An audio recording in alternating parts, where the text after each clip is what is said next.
from Atlanta, Georgia, SunTrust Park, the new home of the Atlanta Braves here in the heart of Cobb County. It is game one, first appearance for the Brewers in this venue. Game one of this three-game series, the Brew Crew and the Atlanta Braves. And hi, everybody. We welcome you from Atlanta. Great to have you with us. Brian Anderson along with Bill Schroeder. And we're looking forward to this matchup tonight. You got Mike Foltynewicz against Jimmy Nelson. But the headliner today is Eric Sogard. 3 more hits yesterday. Rock scored a couple of runs. This guy's doing it all. I don't think anybody had this kind of production out of Sogard. Got called up on May 12th. The Brewers 15-7 in his starts. A big day yesterday. 3 hits, a couple of runs scored. And oh yeah, maybe the play of the game in yesterday's contest against the Pirates. A deflection, Sogard, Johnny on the spot, picks it up, throws to home, and gets the out. That certainly did not help the Pirates in yesterday's ball game. But Sogard, a big surprise since he got called up, and one of the reasons why the Brewers are in first place right now. How about an OPS over 1,000? His on-base percentage at .466. He'll be matching up against Mike Foltynewicz tonight. We got a couple of strikeout pitchers on the mound. Foltynewicz, Jimmy Nelson. Game one coming up next.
This Brewers-Braves series is brought to you by Wisconsin Dells, the water park capital of the world.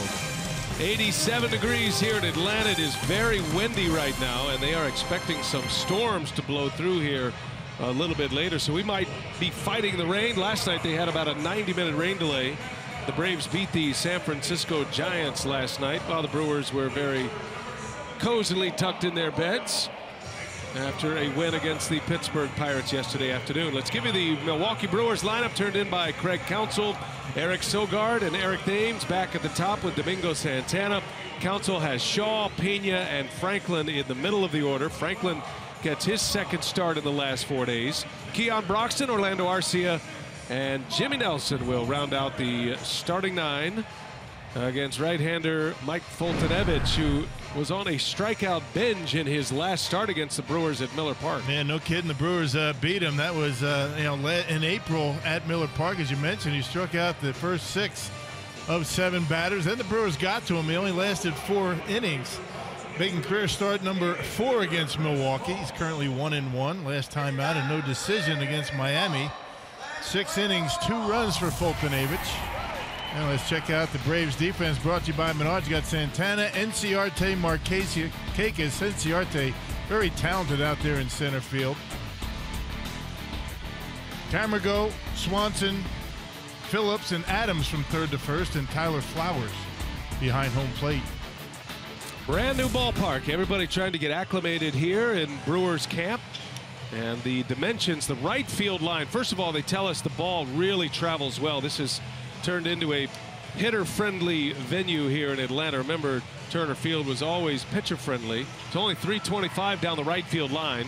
There is a 16.5-foot wall that has some brick above the padding and can cause some havoc to outfielders. We'll get through all of that as this game goes on, as we introduce you to this brand new venue in Major League Baseball. And we are underway at SunTrust Park. Eric Sogard takes strike 1 from Foltynewicz. 83 degrees as we get started, and Sogard bounces one to Brandon Phillips, and that's how the day begins for the big right-hander. 4-man umpiring crew is in place. That is Chris Conroy calling balls and strikes. Ben May, Ed Hickox, and Jerry Meals are the base umpires. The crew chief over there at third base, Jerry Meals.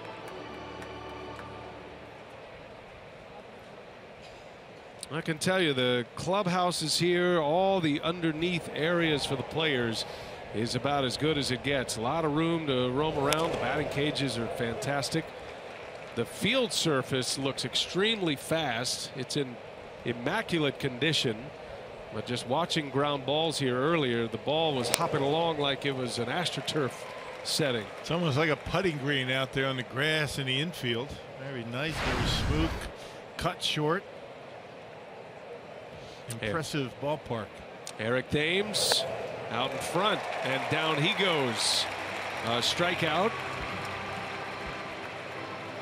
First strikeout of the game for Foltynewicz. You're going to see a lot of these. I mean, the slider for Foltynewicz, that was the pitch that really gave the Brewers a lot of problems in the first couple of innings in that start at Miller Park.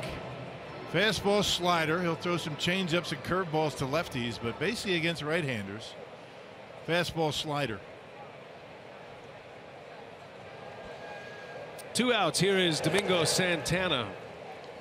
Takes a ball from Foltynewicz. The Brewers winning the last 2 games of their homestand, winning the final 2 against the Pirates to earn a split in that series.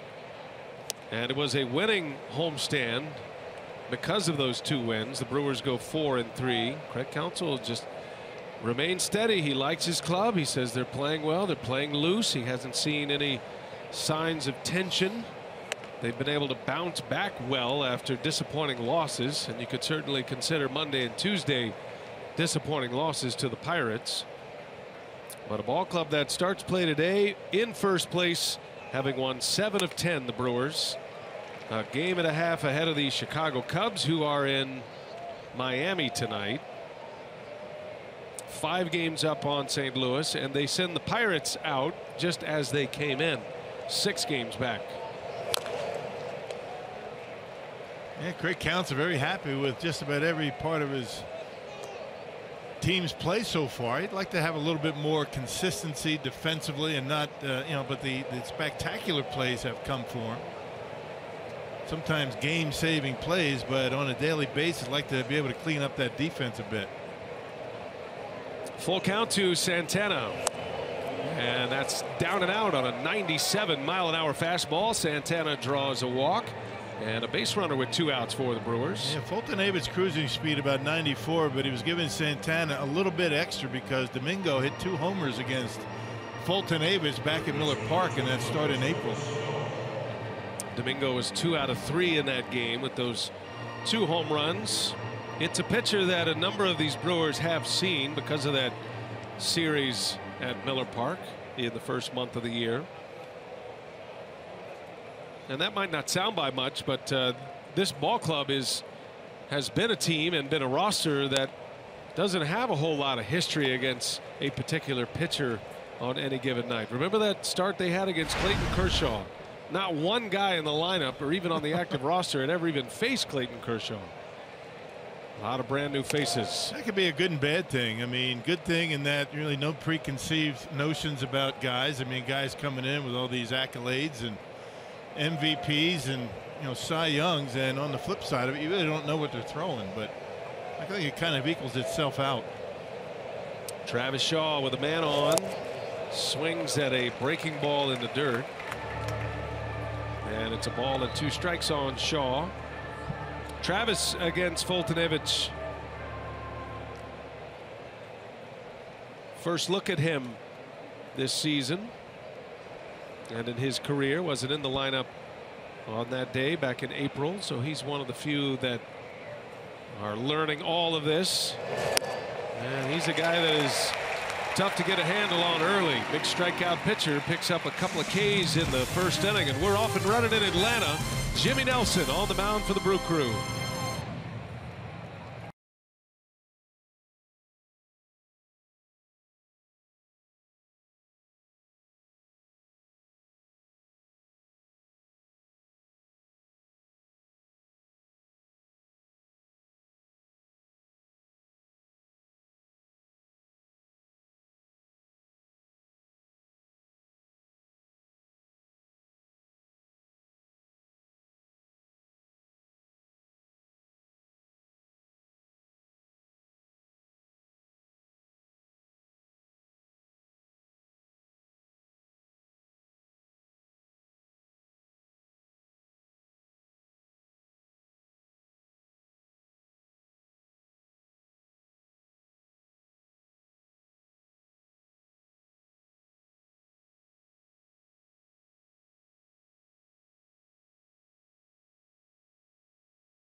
SunTrust Park.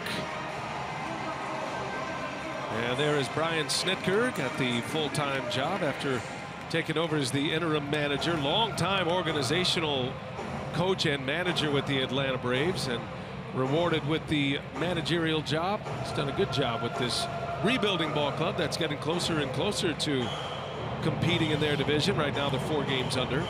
Snitker's batting order looks like this here tonight. Ender Inciarte leads off, then Brandon Phillips. Nick Markakis hits 3rd. Middle of the order is Matt Adams, the former Cardinal, Tyler Flowers, and Danny Santana. And then it's Dansby Swanson, Johan Camargo, and Mike Foltynewicz rounding out the starting 9. And Jimmy Nelson Rock coming off a gem his last time out, a complete game. Yeah, probably his best start as a major leaguer. Complete game against the Padres. 1 unearned run he allowed in a 2-1 Brewers victory. 118 pitches, a season high. And we'll see how that affects him here tonight in Atlanta.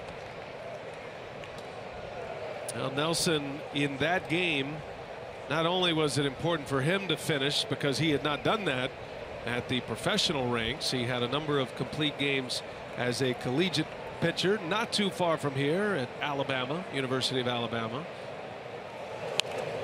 But the Brewers, you might remember that day, were very thin in their bullpen. That was a day when Craig Counsell came into it saying, we basically don't have 4 relievers available in the 8-man bullpen that night. And all Jimmy Nelson did was toe the line for 9 innings on 118 pitches. Gave up 6 hits, but 4 of those were infield hits. Had a double-digit strikeout performance. He was brilliant against San Diego, and that secured a series win for the Brewers. And he's got a strikeout to start his night. Punches out Ender Inciarte to get his evening underway. Yeah, let's check out the Brewers Menards defense. Nick Franklin getting a start out in left field. His 11th start out there in left. His last start a few days ago, 2 for 3, a home run and 2 RBIs.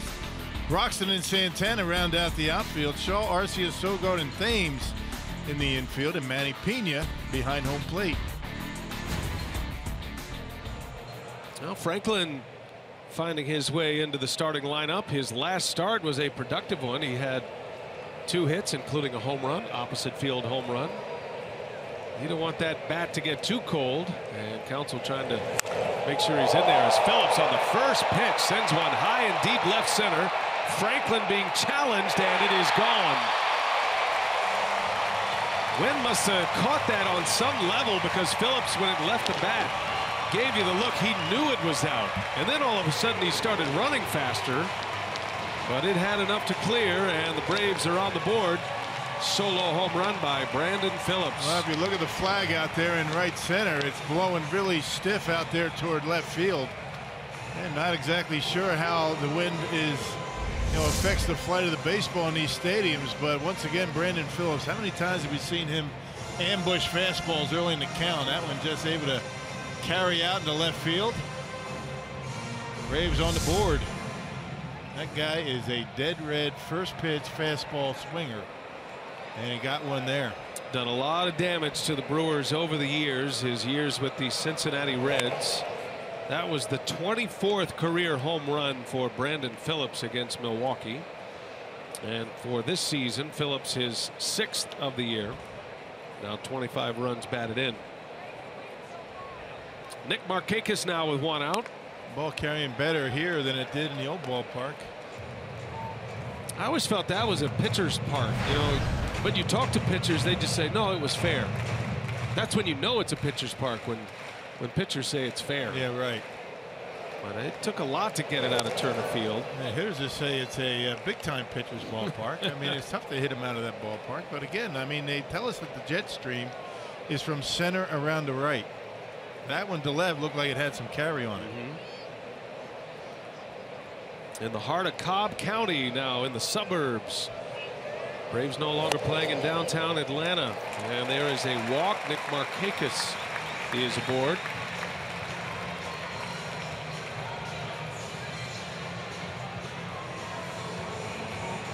Craig Counsell had some great memories at Turner Field. Was the NLCS MVP for the Arizona Diamondbacks, excuse me, in 2001. Matter of fact, both of the championship series that led to the World Series for Counsell's teams, the Marlins in '97 and the Diamondbacks in '01, passed through Turner Field to get to the World Series. So he was kind of sad to see that go. He had a lot of great memories there. That was a nice ballpark, and elected that they figured that this location would be much better for attendance. Opposite direction of more in the suburbs, I would say, right? Yeah. Not downtown. Nelson facing Matt Adams, who you have to take a double take on if you haven't followed the Braves this year. This is the former St. Louis Cardinal slugger, or at least half of the former St. Louis Cardinal slugger. He has lost a lot of weight. Slim and trim, and he's having a great year for the Atlanta Braves. That was a nice pickup for Atlanta. Yeah, getting a lot more playing time. Freddie Freeman on the disabled list, and they picked him up to play first base on an everyday basis. Wasn't going to get that playing time in St. Louis. He's hit 13 homers, Rock, 12 of them as a Brave, and all 12 of those home runs as a Brave coming since May 20th.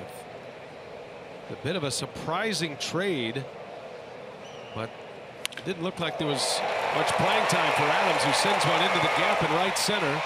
Broxton able to cut it off, not before Markakis goes to third base. And the Braves keep on hitting, carrying over what they did last night against San Francisco. Yeah, Braves had a long night at the ballpark last night. Rain delay and a 12-11 game. It doesn't seem to bother their bats so far tonight. Finds a little bit toward the gap out there for Broxton. Markakis could send to third base. Braves beat the Giants 12-11 last night. Had that 90-minute rain delay. They played 11 innings on Wednesday night. They won both of those games, though. They won the extra inning game, and then they won a very long night at the ballpark last night.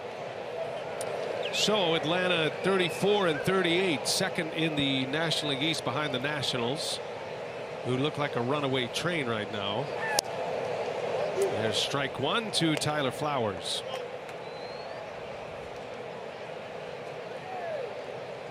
Braves are on a very similar path as the Brewers. They've been stockpiling their system with prospects. They've made a number of trades throughout the last few years. They've also been acquiring some bigger names, unlike the Brewers. Guys like Matt Kemp and Matt Adams and Brandon Phillips. Freddie Freeman's on the disabled list. A broken wrist. He is on the way back, though, and there is a lot of discussion here in Atlanta that Freeman is going to play third base when he comes back because Adams is having such a great run at first base. We saw Freeman taking ground balls at third base earlier today. Well, Matt Kemp getting the day off today. Kemp having a nice season. No balls, 2 strikes. And nothing wrong with the velocity right now for Jimmy Nelson. 118 pitches his last time out against San Diego. And sometimes that affects a guy. Maybe lack of velocity, that's not the case, and maybe sometimes command can be an issue. First and third, a run is in on a Brandon Phillips homer. And Nelson having to go to the heavy lifting here in this first inning. 1-2 pitch and a bouncing ball right to Sogard. He'll flip it to Arcia, who drops the baseball. And instead of an inning-ending double play, the normally sure-handed Arcia drops the ball and allows a run to score. There will be no error charged on that play. Can't assume a double play, so no error, but certainly a play that's tailor-made. Yeah, that's an easy double play with the catcher getting down the line at first. That was a bullet to Sogard. He picks it. Good feed. He just flat dropped it. I'm not sure if he ever had it, number one. I think the Snitker wants him to take a look at it. I agree. I don't think he had ever had possession of that baseball. And they will take a look. So home plate umpire Chris Conroy alerts the crew chief. Yeah, this could go as a safe call all the way around. I think the ball just kind of deflected off the end of the glove, the fingers and the thumb. Never had possession, and this one could get reversed. Calling umpire will join the crew chief, Jerry Meals. That is Ed Hickox, with number 15 on his sleeve, the taller of the two. And right here, I think he does have possession of it. I think that's a good call. I mean, when I first saw it in regular speed, it looked like he never had it. It looked like the glove closes around that baseball right there, and then when he tries to get it out of the glove, he drops it. I think that's going to be an out. Oh, it's safe. Wow. So they are going to overturn it. I will say this, you know, the second replay we showed, the ball is coming out of the glove. He had not touched the base yet. Arcia had not touched the bag. Okay. And so I can see why this would be overturned. See, his foot hasn't hit the bag yet. Now the ball's out. Now he hits the bag with his toe. Now there you go. Well, you go from an inning-ending double play to first and second with a run in and one out. Arcia has been so great defensively. That one only took 25 seconds to review and overturn. Easy call. Here's Danny Santana now.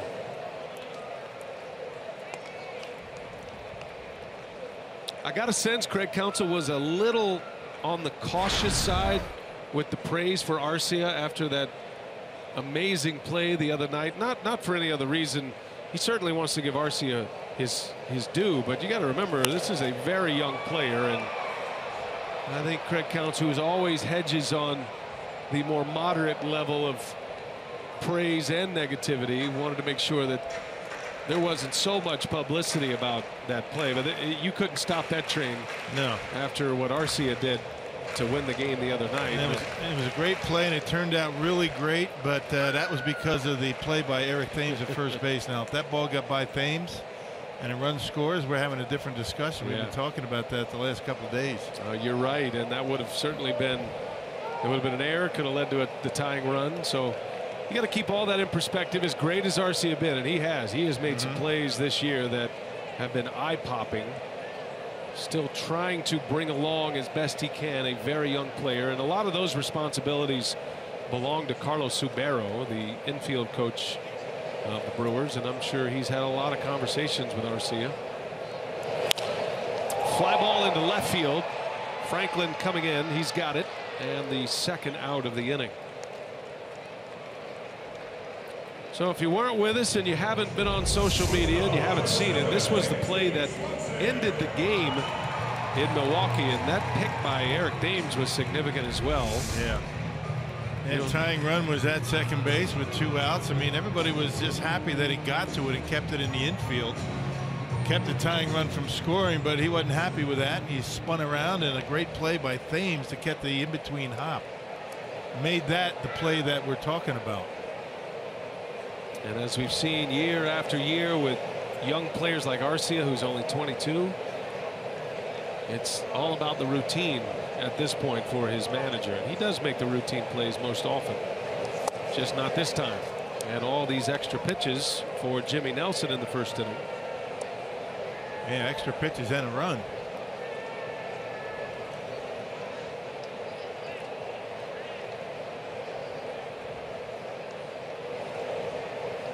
Dansby Swanson, highly regarded shortstop.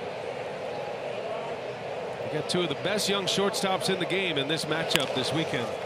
And one bounces to the other, and Arcia gives it to Sogard to end the inning. So Nelson able to pitch around that error. There was an extra run that scored, and the Braves get 2 in the first.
Lead, and there's another 5 County Friday coming up 1 week from tonight. Giancarlo Stanton and the Miami Marlins head to the Cream City for a Friday night showdown with the Brewers, and all residents of the 5 County area can get their tickets for 50% off. Go to brewers.com/5 County for tickets. Brewers playing from behind here tonight. 2-0 Atlanta. And here we go to the second inning. Manny Pena at the plate. Craig Counsell's catcher. He's been doing most of the catching here lately. It was good to see Jet Bandy get off the schneid yesterday. Had a base hit, snapped a long streak of hitless at bats. He went 0 for 24. So you're trying to get this catching core put back together offensively. Both have been doing a fantastic job defensively and handling the pitching. Yeah, Bandy made a great play at home plate on a tag late in the game. Yesterday's game. Manny Pena has been a hot hitter lately. He's had some clutch moments for the Brewers. Matter of fact, his last 2 home runs were big home runs, either game tying or put ahead homers. He's also had that home run on Mother's Day, that a 3-run shot that gave the Brewers a lead. So he's only hit 4, Rock, but 3 of them have been very timely when they count. Yeah, the catching duo has been pretty good for Craig Counsell. He's been able to keep them both sharp, giving them both a lot of playing time. Although, as you mentioned, Manny has caught 5 of the last 6. Foltynewicz with a strikeout for the first out of the inning, and his 3rd already. Yeah, fastball this time, 97 out of the strike zone. Again, right-handers are going to get steady diet of fastball slider. He mixes it up a little bit more against lefties. Add a curveball and a changeup from time to time.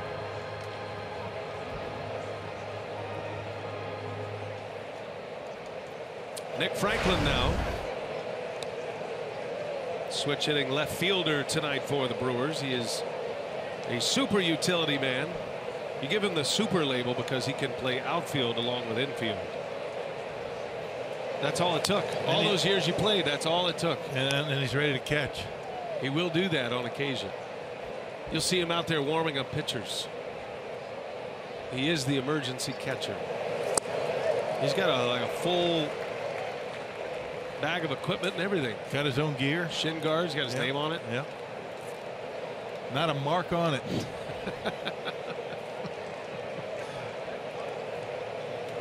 You know you're in the big leagues when your 3rd catcher, your emergency catcher, has his own gear with his name on it. It's big time. Franklin with 2 homers. One of those coming in his last game, his last start for Milwaukee. He had gone homerless for about 2 months, a little over 2 months prior to that opposite field homer. He's got some power. A former 1st-round draft pick by the Mariners.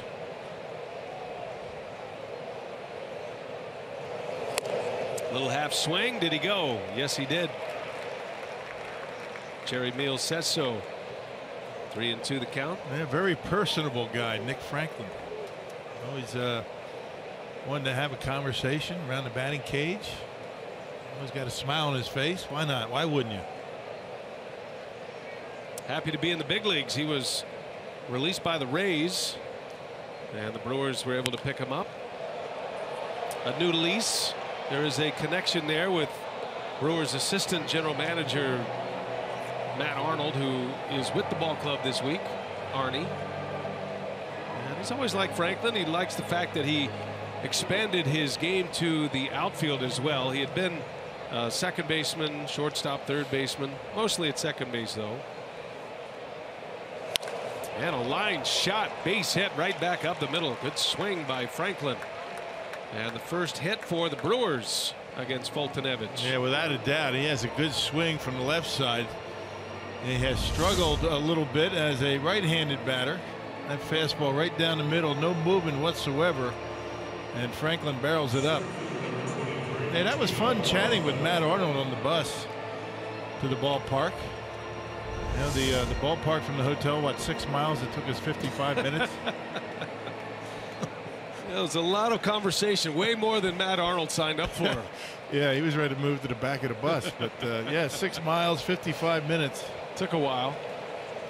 Atlanta can have a little bit of traffic on a Friday afternoon. Keon Broxton takes a strike. Yeah, instead of turning left out of the hotel to go to the ballpark downtown, we turned right. It's a little bit unusual. Broxton takes a ball high. From a broadcasting perspective, your thoughts on SunTrust Stadium? SunTrust Park. I like it. I feel like the broadcast booth is a lot higher than most announcers would prefer. Play-by-play announcers. It's not as high as Washington. That's about to look. Matter of fact, those cameras, we're way up here. There's Chip Carey and Joe Simpson, and right below us are the cameras. I'd like to trade with them, actually. Maybe we can swap. No, it's a beautiful ballpark, though. It's got a great feel. They've pulled a lot of quality elements from different ballparks around the major leagues. And there's a lot of nooks and crannies out there in the outfield wall. Pretty big gap in left center. It goes pretty quickly to 375, but down the right field line is 325. With that brick wall that can create some interesting bounces on line drives. Outfielders have to beware. Got a little Coors Field look to it in center. So that has a little bit of the PNC Park feel, right field, although the wall's not quite as tall. It's 16 feet out there. And it's not as massive as Turner Field, so it's a little more intimate, and they're drawing well, of course. First year of a stadium. I like it. Yeah.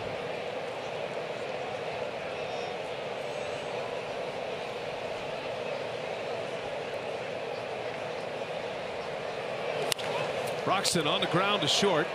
Swanson flips it over to Phillips, and too much speed from Keon Broxton. He'll keep the inning alive. How about you, partner? You've been to so many ballparks in your life. What do you think? I think it's nice. I mean, it's got a good feel to it. I think that the players really like it. In a good section of Atlanta. What do they call this area? This is we're in Cobb County, so this is Battery, Atlanta. Battery, Atlanta. That's right. With all the shopping and the restaurants and a little high, you know, our perspective. And you know, the other thing I noticed, the PA announcer very, very loud. They've got the volume cranked up quite a bit. Oh, not the individual, the sound system. Yeah. You're not calling the PA announcer himself, the man who does it, a loudmouth. I don't know. Oh. I just want to make sure. No, but the volume's cranked up quite a bit. It's right, kind of right. Have you noticed? It's right in your face. Yeah. You haven't noticed? I have noticed. I noticed when we were trying to have a conversation before the game, I felt like I was standing on the highway.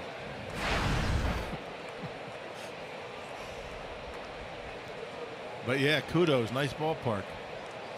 Those are minimal inconveniences. But one of the most important parts of a ballpark for us as broadcasters is the food situation. They got some work to do. We'll try not to be so cranky. Arcia takes a strike. One of the things that I don't like about this ballpark is the fact there is no roof on top of it. And we are about to find out very quickly what happens when you don't build a new ballpark with a roof. Right. Because it is about to rain hard. Runner goes. Broxton. Arcia fouls it back. Well, when you look up along the both lines, it looks like they started on both sides for a roof, but they kind of gave up. They lost interest. Wagon must have lost a wheel on the way with the rest of the roof. Yeah. People up there in the upper deck are safe.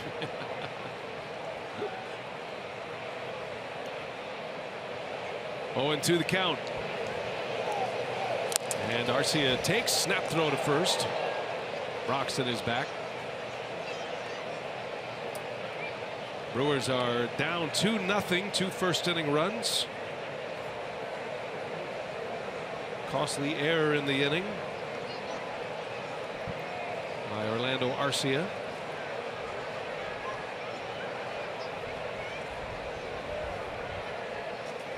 A lot of pitches for Fultonevich already. This is number 38 on the way.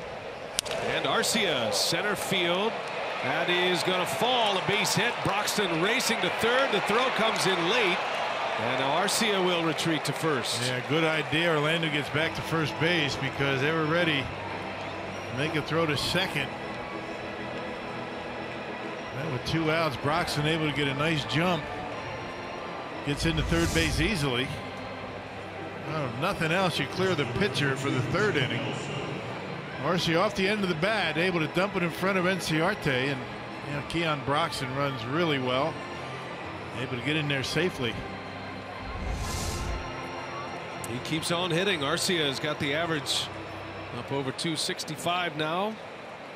Jimmy Nelson at the plate. So the pitcher will bat in this 2nd inning. He's taking a rip. Let's call Jimmy Nelson a little bit of a sneak attack hitter this year. He does have 3 hits in his 28 at bats, but he's driven in 2 runs. Yeah, Jimmy got a base hit his last time out. 25th pitch of the inning is a strike, and that'll be a stolen base for Arcia. So now 2nd and 3rd, and I don't know, base open at first. You might consider pitching around Jimmy here. The way he's swinging it. No, probably not. Might waste a couple. I think about it. Or not. Or just throw a fastball and get the inning over with. A strikeout number 4 for Fulton-Evans. Brewers put 2 on, strand them both. We head to the home 2nd.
Brewers baseball on Fox Sports Wisconsin is brought to you by Miller Lite, the original light beer.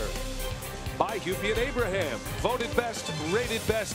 Hupy and Abraham, tell them you mean business. And by Menards, save big money at Menards on all your home improvement needs. Clouds are rolling in, darkening up quickly here. Let's hope the rain goes elsewhere. Braves are up 2-0 as we go to the bottom of the 2nd inning. Atlanta's coming to bat against Jimmy Nelson, who made the final out of the top of the 2nd. Now ready to play ball. Johan Camargo will lead off for Atlanta. Switch hitter starting at 3rd base tonight. On the first pitch, he fouls it away. Braves have designs on bringing Freddie Freeman back from the disabled list and playing him at 3rd base. You wonder how that's all playing for Johan Camargo, who is really swinging the bat well. And he hits one hard to 2nd, right at Sogard. That'll be out number 1. And the pitcher will bat, Mike Fulton-Evans. Tonight's game being produced by Dan Keener, directed by Atlanta native Renardo Lowe. Brian Mikologic in the truck doing whatever he does. Great to have you with us tonight. Brian Anderson with Bill Schroeder. Our crew out at the Dells this weekend having a lot of fun. Greg and Sophia and company, Augie. And Jeff Grayson back in our Fox Sports Wisconsin studio. We got full team coverage here, Rock. Yeah, all kinds of different spots, right? I mean, what is it, 3 different locations? Nice. Modern technology. Always great to be partnered up with our friends at Wisconsin Dells as well. It's that time of year. One of my favorite summer stops with the family.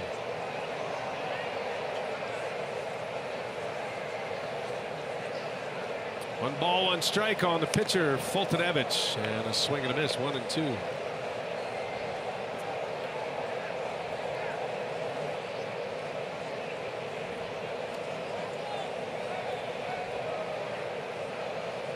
Nelson could use a good quick inning here. And that's a good start. 2 quick outs. Picks up his 2nd strikeout. Returns a favor to his mound opponent. Hey, if it doesn't have an actual diamond in it, but the replica ring the Brewers are giving away on July 16th is still a pretty sweet one. Hey, the Brewers host the Phillies on Sunday, July 16th, and all fans in attendance will get a 1982 AL Championship replica ring courtesy of Chevrolet. How about that? You get a real ring. Replica ring. A real replica ring. Not the one that's hanging on Gorman's finger. I mean, it's not the kind that's going to make your finger turn green, right? You don't really wear it. You kind of put it up as a trophy. Right? Well, you can wear it if you want. Maybe you could. I mean, I haven't seen it, but I'm assuming if they're giving you a ring, you can wear it. Kiss the ring, Rock. You just missed that team. 83, my first year. Came up the next year. In July, came up. Yep.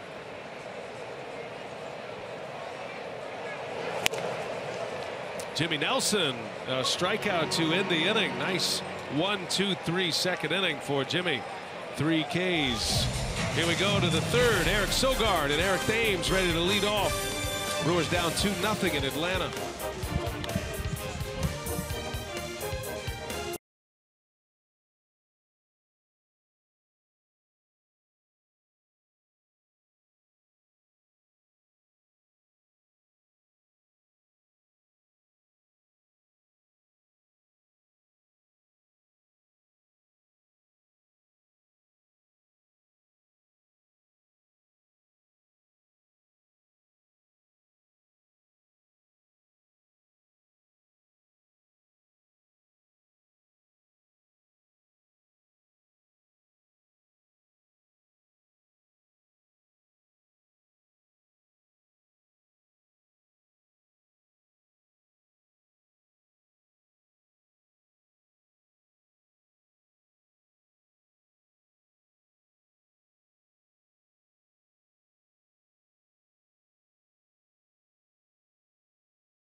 Twice in the first inning. Nelson could have been out of that inning with just 1 run allowed. How about our car scoop from the clubhouse? The signing story of Eric Sogard. It's a pretty long and winding road to get him here, but essentially the Oakland A's, who he performed very well for in the major leagues, he became a free agent while he was injured, had a bad knee injury that knocked him out of the entire season last season. So I asked Craig Counsell today about that story. It was on a recommendation from Pat Murphy. Pat Murphy was the collegiate coach of Eric Sogard at Arizona State. So the Brewers front office, David Stearns and Matt Arnold, they liked what they saw, figured he might be a good bet. Murphy gave the character validation, if you will, and Counsell liked the versatility. of Sogard. There's Pat Murphy. And so I think Sogard at that point then made a decision that Milwaukee is the place that he had the best opportunity to play. But knowing that he was going to have to go to AAA most likely because he did not play all of last year. He didn't face any pitching, minus a couple of games in the minors. And so Craig Counsell and company deciding that it would be best for Sogard, if he was agreeable to it, to go to AAA, which he certainly was, and get his at-bats. Yeah. And he went to AAA. He hit there at Colorado Springs. And the first opportunity to get him in the big leagues, the Brewers made the move when Braun went on the disabled list the first time. And Sogard has been hitting ever since. Yep, just had to make sure the Brewers did that he was going to be able to hold up, and he certainly has. He's been playing a lot since VR went on the disabled list. His on-base percentage at .466 coming into play today. Now he's on for the first time. And I guess the lesson in that story is if you believe in your abilities, it doesn't matter where you go and play, with the end result being the major leagues, because Sogard needed to see pitching. He needed to get back in. Hopefully the knee was stable, needed those questions answered. Did that this spring and trusted his ability that he would go to AAA and he would hit his way out of the PCL basically. Yeah, did anybody ever think he'd have this kind of success this fast? I mean, after missing all of last year. I mean, even if you have been playing consistently, I don't think anybody would have thought that Sogard would ever have this much of an impact. Leadoff hitter, huge on base percentage, and playing impeccable defense. Made a game-saving play yesterday at second base. He has not committed an error at second base this season.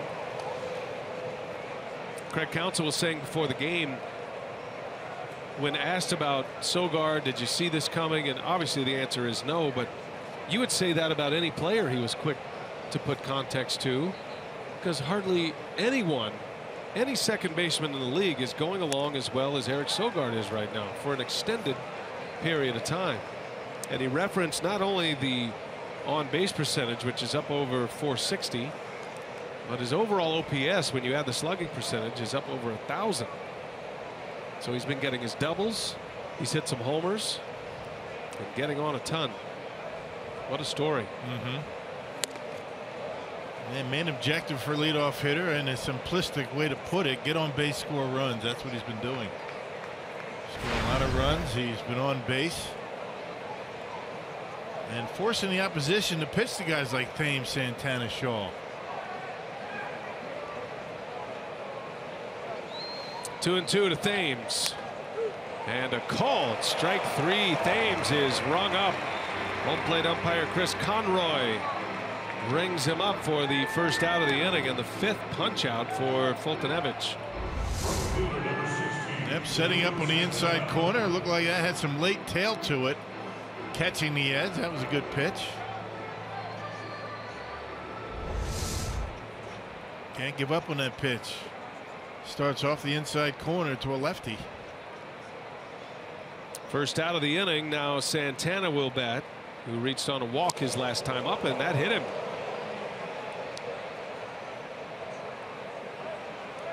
Santana drilled, looks like his right hand.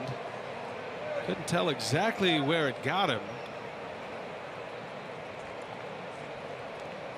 Boy, in all kinds of pain. Athletic trainer Dan Wright out to check on him. You could hit around the wrist and around the hands and fingers. I mean, a number of different bad things can happen to you then. And it's good to see him going to first base.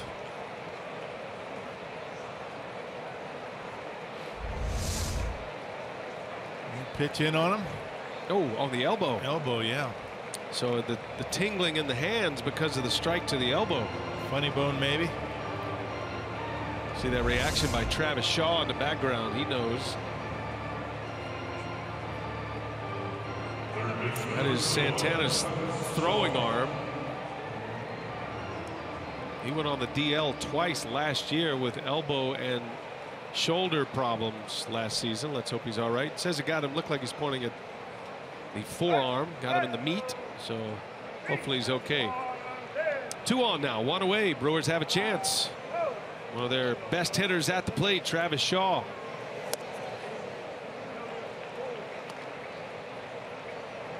Shaw is the Brewers' RBI leader with 51. Could very easily have had 53 on another homer in yesterday's game, but it was called a double. And instead of a 3-run home run, he got a double and 1 RBI out of it. He swears it went out, as does most who in Brewers uniforms who saw it. Well, we know that it hit the top of the wall. Where it went from there, we're not sure. Ball and a strike. 2 men are on, 1 out. Shaw takes a ball. Shaw twice on the homestand hit the top of the fence. One of them it caromed out for a home run. This one came back in and ended up as an RBI double. Now Santana thought it went out. He started going into his trot mode and was an easy out at home plate. Yep, took a look at it and they couldn't tell. Right to the center fielder Inciarte, and Shaw is retired for the 2nd out.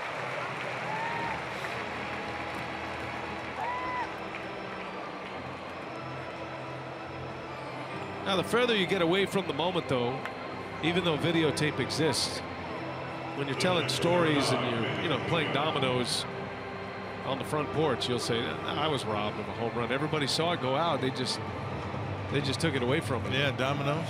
Yeah, a lot of people, kids today play dominoes a lot. How about checker? A little easier, isn't it? When's the last game of dominoes you played? Never. Never, ever? No. I stack them up and like knock one over, watch them all fall down. down. That's the kind of dominoes. Yeah. There's actually a game that you can play with the numbers on the dominoes. Yeah, I know. You just never. I have played a lot of checkers. No chess. No. You seem like a checkers guy versus a chess guy. Too complicated. Takes too long. Here's Manny Pena, and he takes a strike.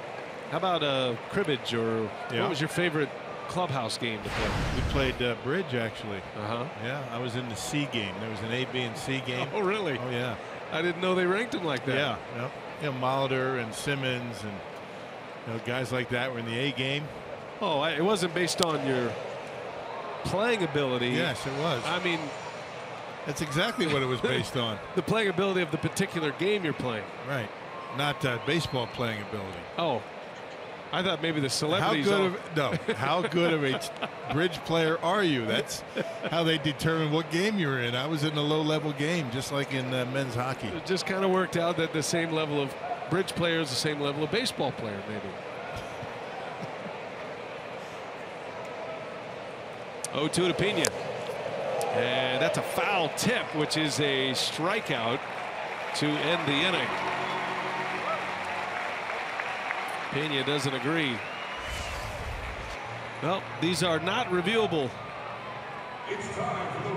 Says he didn't touch it. Home plate umpire saying, I heard it. Didn't look like he touched it. At any rate, it doesn't matter because you can't review that. So the inning is over. And Pena is a strikeout victim.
Two amphibious vehicles are a must when you're in the Dells. You'll see the beauty of Wisconsin River, Lake Delton, and the lush land surrounding both, and will be treated to an entertaining travelogue along the way. Our weekend at the Dells. We're here in Atlanta, but our colleagues are at the Dells. They'll be having filing reports for you and having a good time. We go to the third inning. Atlanta coming up. Brandon Phillips will start it. Nick Markakis and Matt Adams against Jimmy Nelson. First ball swinging. Phillips again, and this time a ground out. Last time he hit one out of the park. Yeah, this time Jimmy able to get the baseball down in the zone, and Phillips grounds out softly to second. Well, Rock, these plays we just saw to end the inning are not reviewable. The foul tip, but with the technology moving the way it is and the replay speeds as they are, maybe baseball should reconsider, because it did not look like Pena fouled that pitch off. Let's give you a look at it. Yeah, it looks like he missed it by quite a bit. He might have not tipped it, but it might have gone through. He might have not been able to check his swing, but that wasn't the call. Chris Conroy called it a check swing. Looked like he went. Looked like he went. It was a strike. He didn't foul tip it, though. Counsell was barking at Chris Conroy, knowing he cannot challenge that play. And I understand, you know, when replay first came up, the foul tips are really difficult to see, but why not put it into the mix? But most foul tips, I mean, barely touch the baseball, the bat, barely, and very rarely. I mean, when it changes direction, most of the time a catcher can't catch it, right? So if it's a foul tip into the catcher's glove, it barely touches the baseball, the bat. So it would be, I think it would be impossible, even to, you know, the slow motion, you know, that super slow motion that we have, the XMO.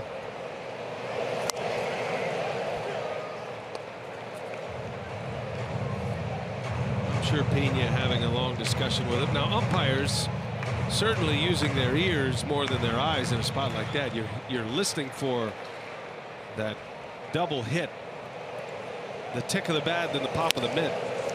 That's a strike. 95-mile-an-hour fastball. So you're trying to come up with more ways to slow the game down with replay? More replay. More ways to extend the game as long as possible. Look at more. Maybe balls and strikes next. Yep. How about the robot strike zone? There's a swing and a miss by Markakis, as Bruce Fremming, our good friend, just falls out of his chair. No, actually, I don't like the idea of a robotic strike zone or automatic strike zone. I like the idea of an umpire back there, the human element. We get to look at all of this, and they're graded on same technology that you see at home, courtesy of Fox Tracks, is the same. I know sometimes we get a little bit frustrated with the strike zone. I'm the biggest culprit up here, but they still do a fabulous job. I mean, for the most part, and I've always said that, you know, the umpires will be perfect when the players become perfect. Yeah, right. So I'm all against that technology. Bruce Fremming did come up while you were gone the other day. He scolded me a little bit. He said, "There's no such thing as a close pitch." Yeah, you're starting to creep into my territory. He said it's either a ball or a strike.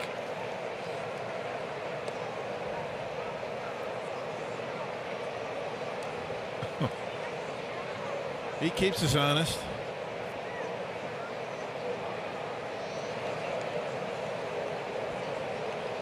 Well, it's a hard job. These guys do a great job.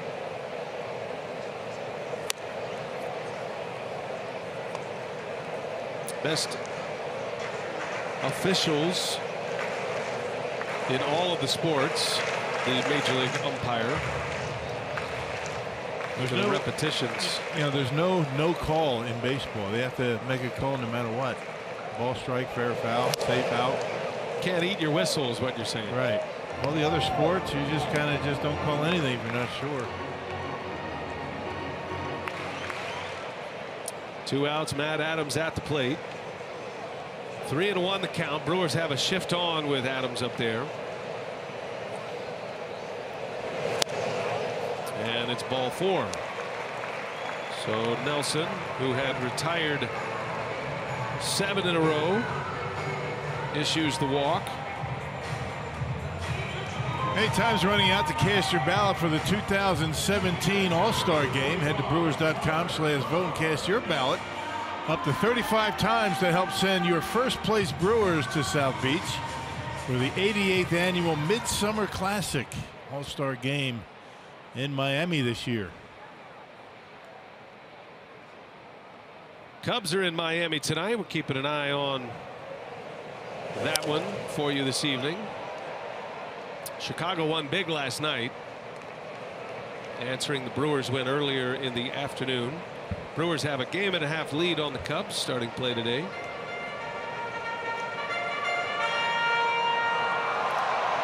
That game is underway. Marlins have a 1-0 lead, by the way. They're in the 5th inning at Marlins Park, site of the All-Star game. Brewers down 2-0. Both runs coming in the first. A swing and a miss. Tyler Flowers chasing that breaking ball from Nelson.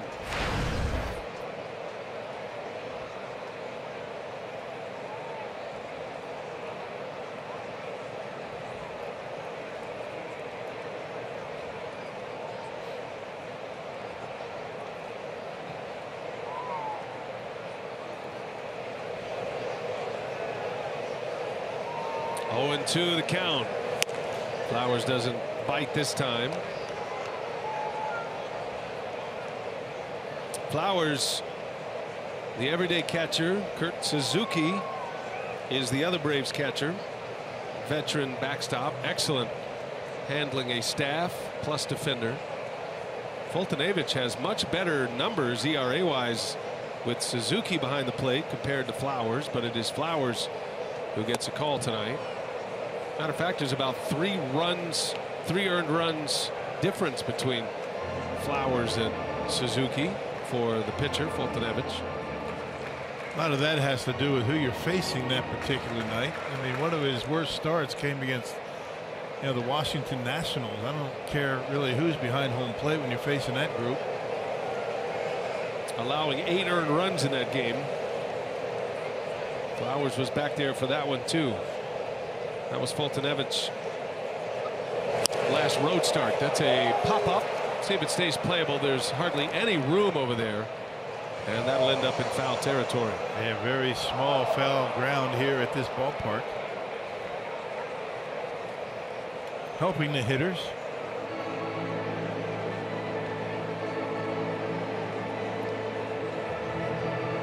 And fans are very close to the field of play. Good sight lines and right on top of the field.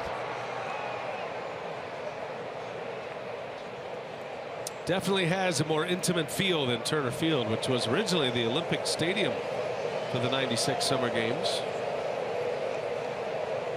2-2, down he goes. He got him with a slider. And Flowers is out. A strikeout for Nelson. He's got 5. Foltynewicz has 6. K-Boys are wrapping up quick with these two.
As the Brewers kick off the 1982 anniversary weekend with a Paul Molitor replica jersey, giving the first 20,000 fans in attendance for the Brewers game against the Phillies. That's courtesy of Experience Fitness. Reserve your spot today at brewers.com. Well read, Rock. That was pretty good, wasn't it? Our buddies Joe Simpson and Chip Carey, Braves announcers, the fine announcers that they are, they just sent over I know we're in Atlanta, but it's like a real Philly cheesesteak. Yeah. And it took a little extra time. There they are in their glasses. Good guys. A lot of fun. We're right next door. We're trying to harass them over here. Nothing. Locked in. Appreciate that, though. That was good. Yeah, that was good. I didn't know you could get Philly cheesesteaks in Atlanta. Do you want me to respond to that? You can't. It was fighting words, you're saying. Nick Franklin takes a strike. But they are good. They are good. Yep. You haven't eaten yours yet. You're going to be surprised. I'm telling you. It's close. It's kind of, I don't know if it's Pat's or Geno's, but it's close. Now you're just being insulted.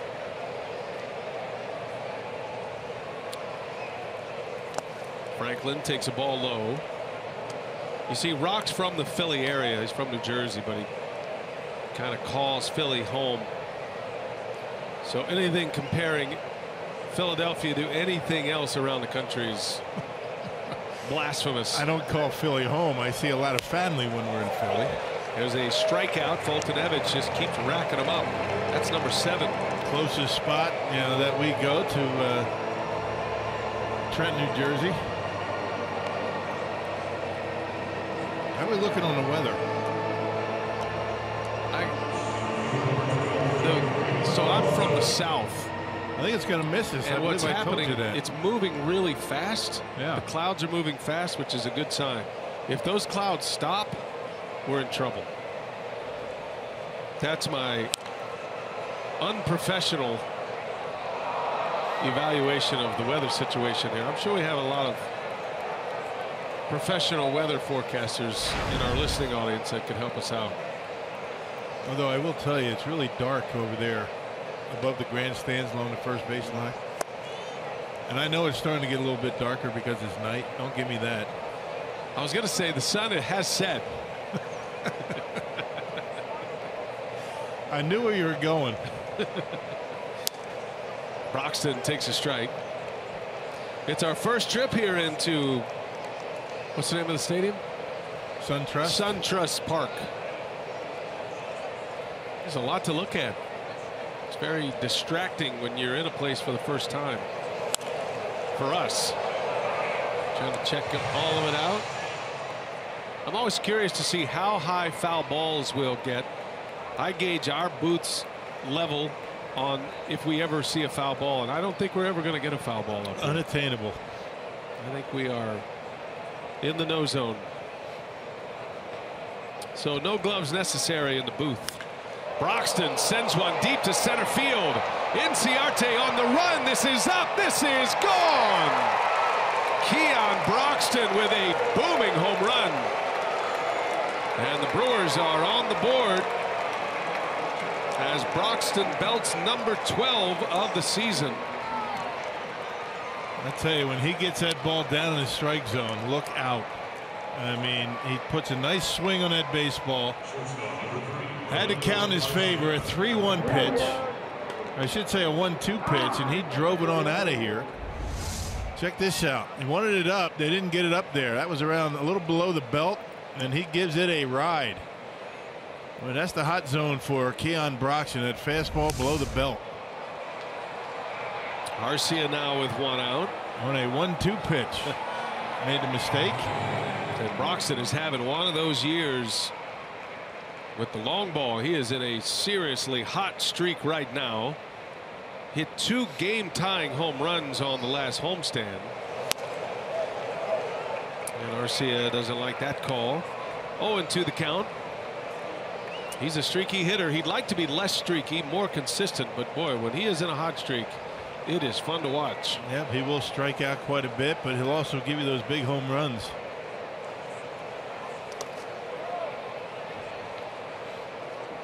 It's awfully difficult sometimes. I mean, to lay off that high fastball looks so good. You see it well, it's close to the eyes, but very difficult to get on top of and barrel up. But when he lets that ball travel, get down, lay off that high heater. It's a foul ball and into the glove of the catcher Flowers. I thought that hit the ground. Didn't you think that the way Flowers caught the ball, it hit the ground first? I think Craig Counsell wants to take a look at it. It's hard to tell because Flowers had the glove kind of in an interesting position. It's going to be hard to see. Yeah. I don't think you could tell.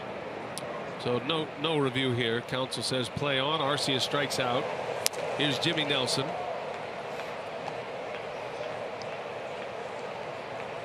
Eight punch outs for Fultonevich. Nelson was one of them back in the second. Brewers are on the board here in the fourth. A Keon Broxton home run. Had a 7-game hit streak snapped yesterday, but right back at it tonight. Talking about the streaky nature of Broxton. So now in his last 13 games, he's hit 6 homers and 13 RBIs in his last 13. Yeah, like a lot of home run hitters, they come in bunches. Half of his hits are home runs even. Yeah. In this stretch.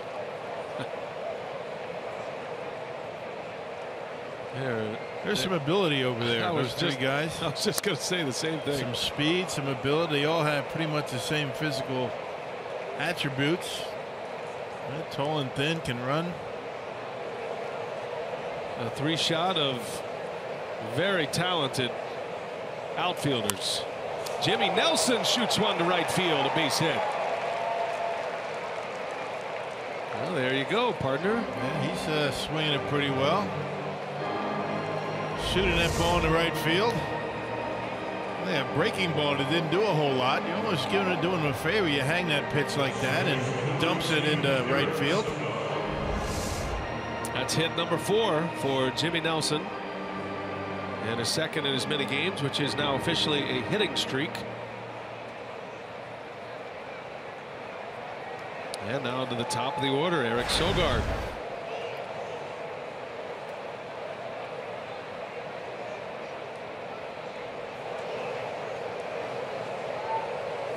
Sogard takes a strike.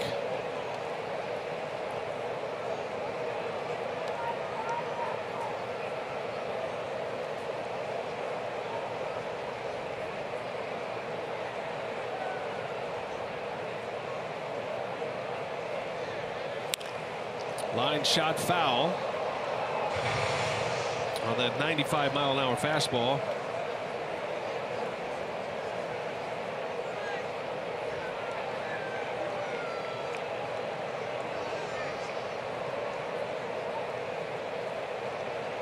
Let's see if Sogard can get one in that jet stream in right center. That's where they say the wind blows as it whips around the stadium. Look out. High fastball at 96. That might be the only way that he's going to be able to score Jimmy Nelson. Anything that stays in the ballpark, probably not going to score. Good speed out there in the outfield. Pretty good throwing arms as well.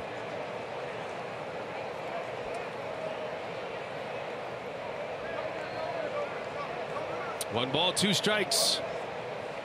Sogard sends one into deep right center field. Markakis on the run and will run it down. Got a good jump and fetched one in the gap. Takes extra bases away from Sogard. Keon Broxton, another homer, gives the Brewers their first run. Number 12 for Broxton. 2-1 Atlanta.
Well, this has to be my new favorite promotion on the road here, the freeze rock.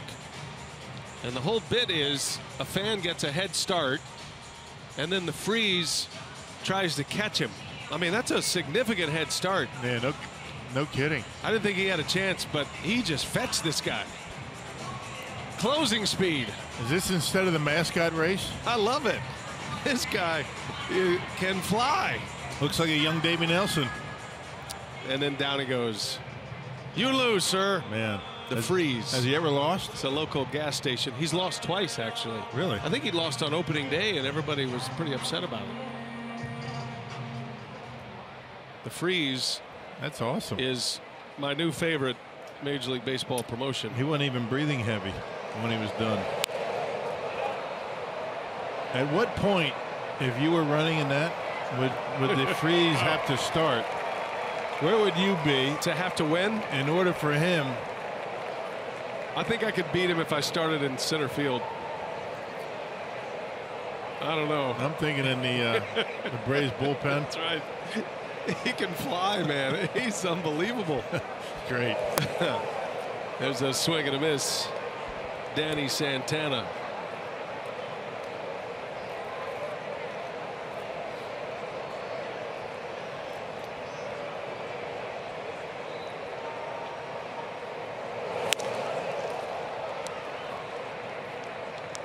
Well, Jimmy Nelson and Mike Foltynewicz are racking up the K's in this one.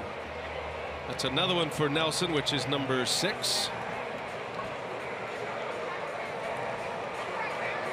And Jimmy just continues picking up right where he left off. Made that one mistake to Brandon Phillips, but I don't think he called a mistake. A first pitch fastball. I mean, there's a guy that just hunts fastballs, but it should be a 1-1 game. I mean, the misplay on the double play in the first inning cost Jimmy a run.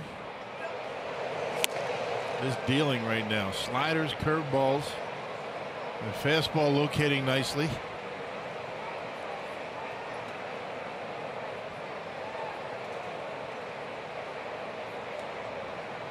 A little bit of rain starting to fall. No balls and a strike. Swanson, the batter. That one misses high. 1-1 the count.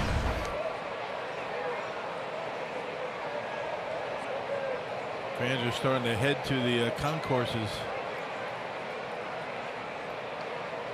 Except for folks in the upper deck, they're safe. They've got a roof.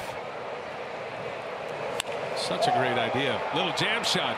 Broxton coming in, lays out, can't make the play. Swanson will stop it first. That'll be a base hit. Good effort by Broxton, who plays pretty deep compared to most center fielders by orders from his bench. He got a good jump on it, just not able to get there. He got there, not able to keep it in the glove. Base hit for Swanson, but now Jimmy looks you dealing with the 8 and 9 hitters. I think Broxton would prefer to play a little more shallow, but the idea behind outfielders playing deep is to what? Eliminate slugging percentage, but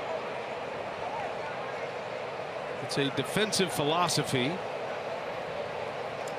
Yeah, coming in is a lot easier than going back on a baseball, but you're right. I mean, you give up a single, not the extra base hit.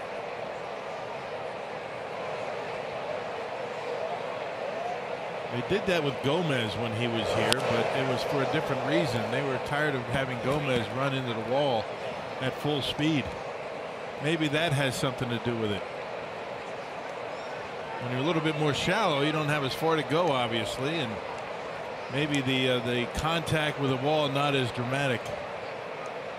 Oh, and at 6'4", like Broxton is, it does allow you to get back to the wall. You see a lot of opportunities to pull back home runs when you're playing that deep. Brewers are trying to cut down as many extra base hits as possible, and if a flare falls here or there, while it is frustrating to see it fall, I think that the numbers bear it out where they'd rather have the extra base hits taken away. No balls, 2 strikes, and a swing and a miss. Camargo strikes out. Jimmy Nelson with his second K in the inning now has 7 and 2 gone with the pitcher coming up. Hey, tonight's having the game winner. Genzi's Game Day Pub in La Crosse. Genzi's Game Day Pub in La Crosse. If they call the Brewers by 8 o'clock tomorrow morning, they get 40 tickets to a Friday night game in the Miller Lite Beer Pen. This offer courtesy of the Tavern League of Wisconsin and Miller Lite.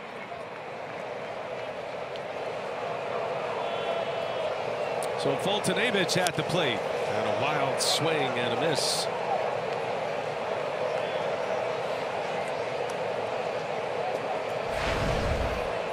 Sheets of rain coming down.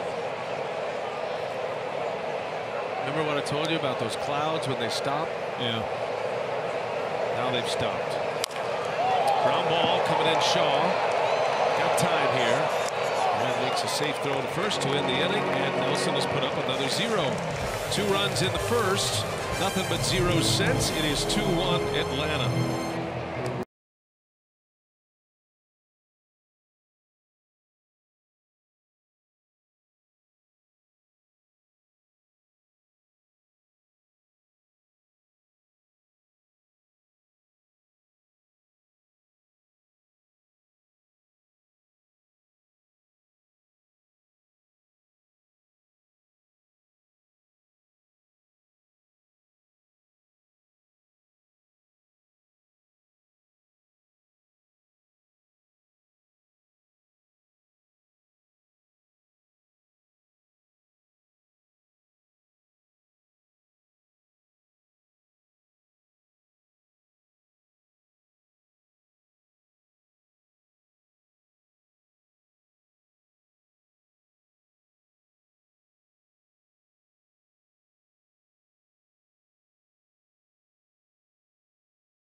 Unlimited baseball, and we have Francisco Rodriguez, the former Brewer closer, has been released by the Tigers. Felt like there was some communication problems between Brad Ausmus and K-Rod, so he is out. Remember, there was a time when we were wondering if K-Rod was going to make it to 300 saves. He ends up at 437. I'm sure he is hoping to get picked up. Doug Fister also claimed by the Red Sox as the rain continues to fall. So those are a couple of big names from years past. Don't know if K-Rod will pick up, but I'm sure there will be opportunities for him to try to get it restarted again. Yeah, he was very good for the Brewers in his time here.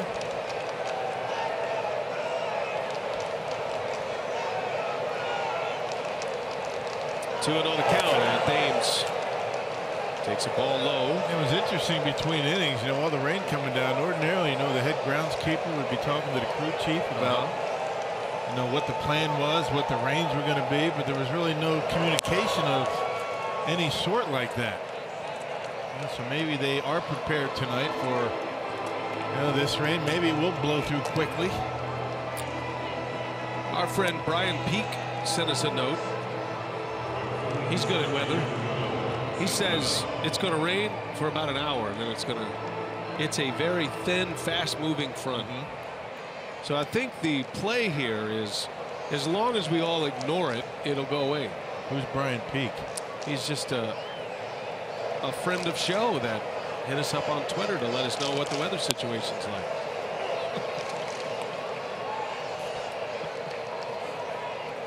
Now you know. Thanks, Brian. Thanks, Brian. Domingo Santana at the plate, presented by Wendy's. I trust him.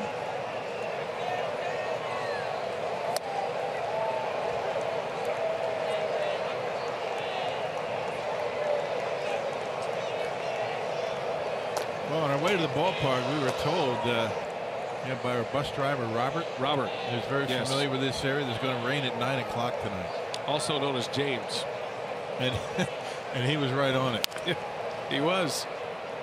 Because he made 2 predictions today.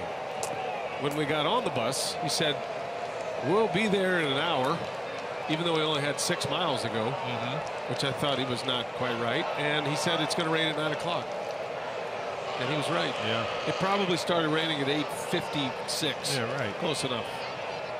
And the bus ride did take an hour.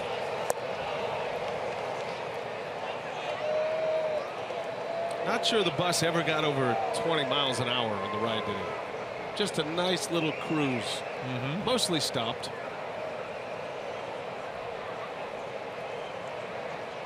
One ball, 2 strikes. And Santana fouls it away. Well, if it took us 6 miles or an hour to go 6 miles, how many miles an hour is that? That is a great question, Rock. We'll have to go back to Twitter. I don't think we ever touched 20. There were a lot of stoppages. We averaged 6 miles an hour. And that's a strike. No, it's a check swing. They were asking for it.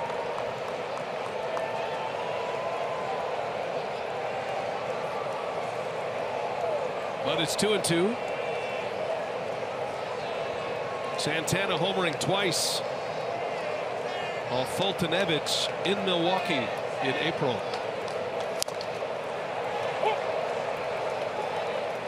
Santana on the Powerball home run leaderboard. He has 12 now. Thames leads the club with 20. Among league leaders in that category, Cody Bellinger still the National League leader in home runs with 22. And then there is a group of 20. Thames, Marcell Ozuna of the Marlins, Scott Schebler, and Joey Votto of the Reds. A called strike 3. Got him. Backwards K for Fultonevich. And slider right on the outside corner. And a good pitch by Fultonevich. He's got good stuff today. Not a lot of movement, almost more of a cutter than a slider. Yep, it was a strike.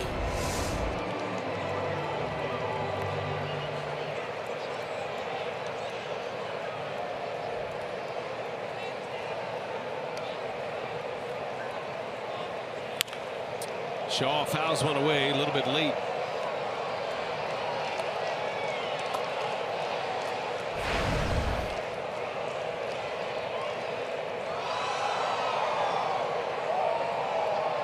Two to 1 Braves. They scored their 2 runs in the first inning. Should have been just 1 run that scored. There was no error charged initially on a ground ball to second. Looked like an inning-ending double play. Then they went to a review after the Braves challenged, and it turned out Arcia, who was making the pivot, never had the ball in his hand. So then they called the runner at second safe even, and then Arcia picked up the error. Nelson was able to get through it. He retired the next 2 hitters. No further damage. Braves had 2 hits and a walk in that first inning, including a home run by Brandon Phillips. I don't think the heavy stuff's coming down for quite a while. I'd say it is really affecting what's going on out there. I'm surprised that the umpires are allowing this game to continue, especially if Brian is right. It's only going to last an hour. Normally they'll just pull the tarp, let the rain come and go, and pick it up again. Normally you play through weather like this if you think it's going to rain for a long time.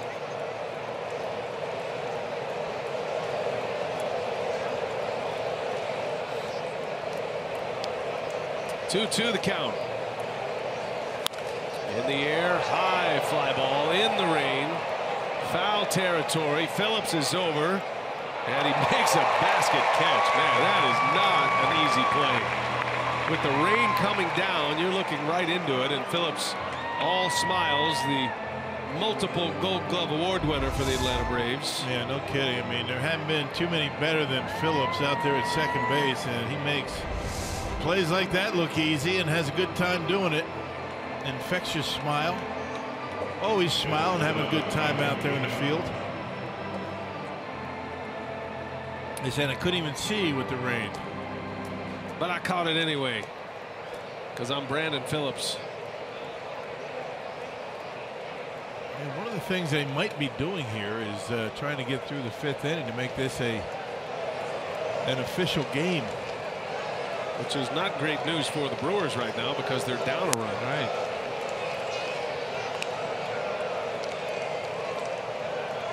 Manny Pena with 2 away, runner at first.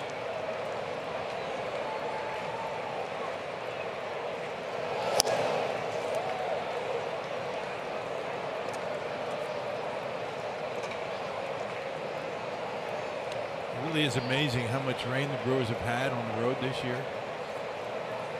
Just about every city. Even rain in San Diego when the team was there doing a game. Craig Counsell talked about that during the pregame media scrum. Everywhere we go, we're on the road, it must rain. That's just the way it's been. All that good favor in Milwaukee. Brewers have actually played really well on the road. I always feel, I don't know where you stand on this, but I always feel the road team has an advantage when it's raining in that ballpark, because the home team, you know, they've got to deal with all their home scenario and they want to get back to their families and their homes. The road team, you're going to be gone anyway. So right. Yeah, what's the difference? It's like you just hang out. High fly ball by Pena in the rain. Center fielder Inciarte is there. And he's got it. That wasn't easy either. But the inning is over and this game is official. And we'll see if this rain does move on past. Brewers are down a run. 2-1 Atlanta. Braves are coming up on 5.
Something for everyone, from the guest rooms and villas along the 18-hole golf course, the restaurants, the bars, and the spa, to the 200,000 square feet of indoor and outdoor water parks. Plenty to do for the entire family during your stay at Wisconsin Dells Chula Vista. Now here in Atlanta, the rain is coming down. We did see the head groundskeeper, Ed Mangan, here at SunTrust Park. Have a quick chat with the home plate umpire, Chris Conroy. And Jimmy Nelson surveying the mound, making sure it's okay. And everything checks out. Umpire telling Jimmy, any problems, let us know. We'll have somebody come out and dry it up. Two things you always hear at a major league stadium in a rain like this. A, it drains well, and B, there is a window. Coming down hard.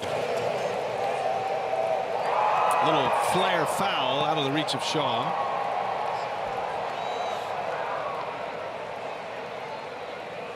not affecting Jimmy Nelson hardly at all. He's a professional sweater, let's say. He's used to being good and lathered up when he pitches anyway, so this probably feels great for him.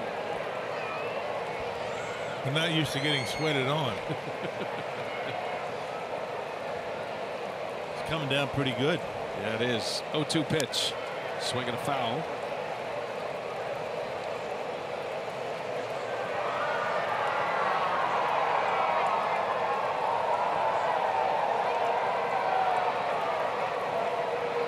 Nelson working quickly here as he faces Cincinnati. I would imagine if anybody has any issue with the weather, maybe slipping, falling, Jimmy lets one, airmails one because of a slick baseball or an infielder. That's probably what they're waiting for. They'll probably cover it up and wait for the rain to stop. Little soft liner into left, going to fall, a base hit. Cincinnati with a single. And a man on to start this 5th inning against Nelson.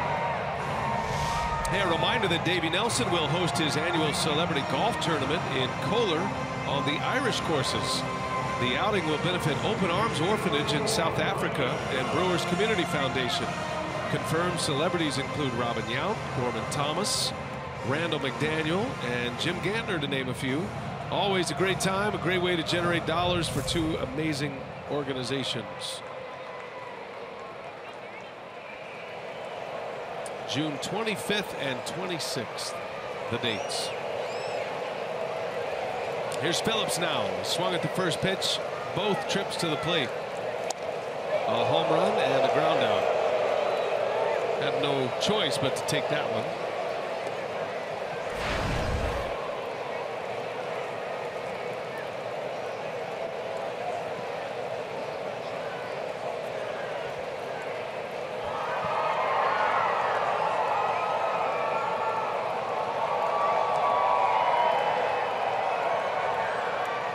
Nelson giving up the 2 runs in the 1st inning tonight.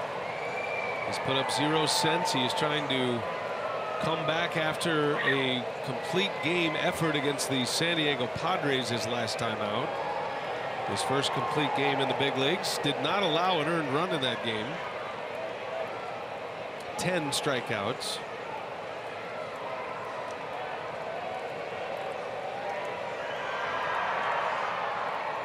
And probably pitching just as well tonight, except for that 1st inning. You take away that home run, the misplay on the double play.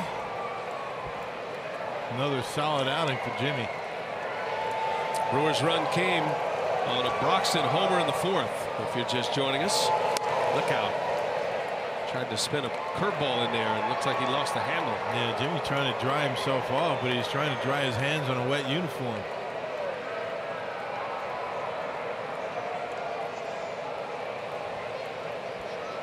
Has to be a little unnerving for a hitter. Pitcher that can't get a grip. You got raindrop dripping off the bill of your cap, your helmet.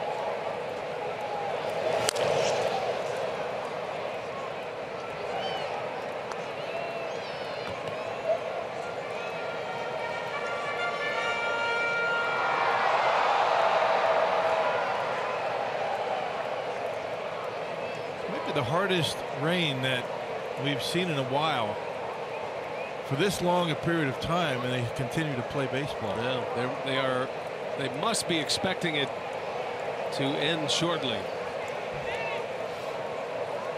And then why not wait it out, right? Yeah. Throw to first. Well, you risk injury. Normally when it's just a short period of time, maybe half hour, 45 minutes, cover it up, get everybody off the field, keep the field in good shape, and just continuing to stop. Look at those cleats. It's got to be a little difficult to get your footing. 2 balls and a strike on Phillips. Pulls it foul.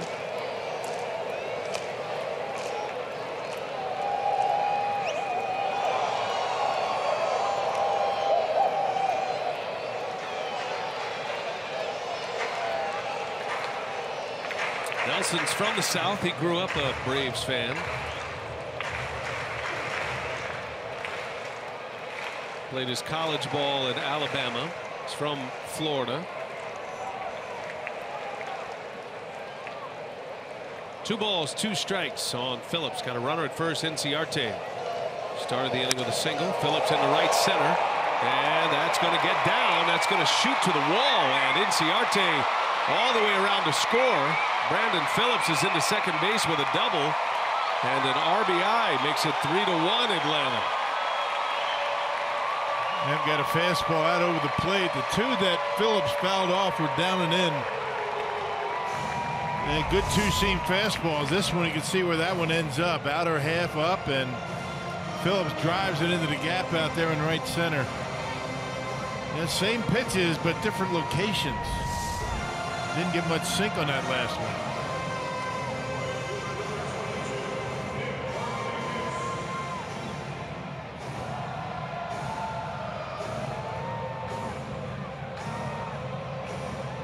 Phillips with 2 RBIs tonight. A home run, now a double. And still nobody out in this Atlanta 5th inning. Here is Nick Markakis.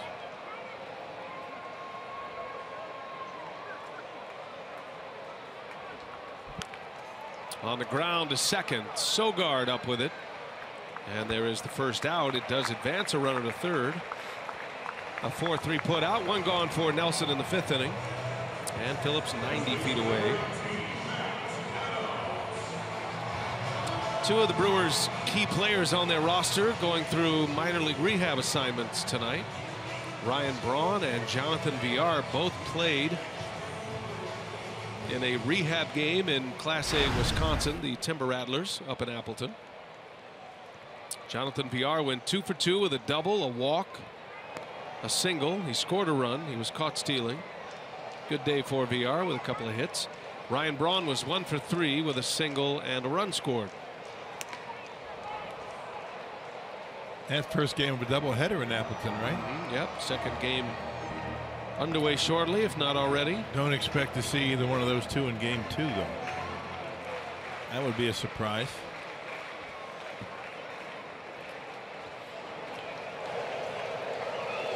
Yeah, they got rained out yesterday, and Ryan Braun apparently signing autographs in the concourses.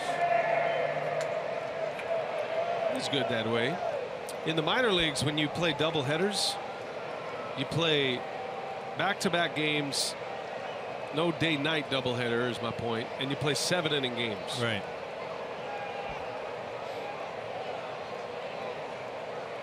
Kane County won that first game, by the way, if you're scoring at home, 4-3. Despite the heroics of the 2 major leaguers. I bet they had a big crowd. When I was broadcasting games in the minor leagues, we'd get a big leaguer come down on a rehab, man. That would be big news. Yeah. Sound the alarms, alert the local media. Yeah, big leaguers come, and you know, the players eat well that day. That's right. When they play. I went down on rehab assignments when I was with the Angels. Went down to Palm Springs. Played some games. You know, Tim Salmon and Jim Edmonds were on that A-ball team back then. Pick up the spread, did you? Yeah. Hot dogs for everyone. Maybe some refreshments, you know, some libations. Yeah, they expect that. I mean, it's expected of you almost. Yeah. I mean, big leaguer coming down, making all that money. Feed the guys. Swinging a foul by Adams. My favorite big leaguer in the minor leagues providing the spread was Chris Bosio, who had a knee injury and went down to the minor leagues when he was with the Mariners and was on a rehab assignment, and he was an A-ball. Now in A-ball you didn't get spreads every day. That starts in AA. You didn't get meals after a game is what leftover hot dogs is what we're saying by spreads. There's a swing and a miss, and Adams out in front of a slider from Jimmy Nelson. Another good pitch by Jimmy. He got it right under the bat of Matt Adams. He needed that one. Nelson with his 8th strikeout. Nice short slider. Not a lot of movement on it, but doesn't have to when it's that late. So Chris Bosio told the clubhouse attendant for his team, the home clubhouse, to go over to the visiting clubhouse and tell the other team that he will be buying food and libations for everyone as long as nobody bunts on him. If somebody bunts on him, not only will he not buy the food and beverage, but he's going to stick one in somebody's ear. Yeah. So that was a no-brainer for him. Yeah. What would you do? Food and drink. Yeah. Nobody bunted. He made it through his 2 rehab innings. And I believe he had it was either the next year or 2 years after he had thrown the no-hitter. I mean, he was kind of a big deal going down to the minor leagues. So when you say, you know, if somebody bunts, I'm hitting the next guy. Yeah. I mean, they police themselves. You better not bunt. We got food on the line here. Not only that, I'm going to have a bruise on the line here. Yeah, so you can only do that on a rehab assignment. Bosio knew how to incentivize his rehab outing. He wasn't real interested in testing that knee on a bunt. Well, he wasn't messing around either. He would have done it. He might have just done it just for the sport of it. Boz, a voracious competitor. Amazing. One of the biggest competitors I ever played with. Together with the Brewers. Cubs pitching coach. He's done a great job there. No balls, 2 strikes.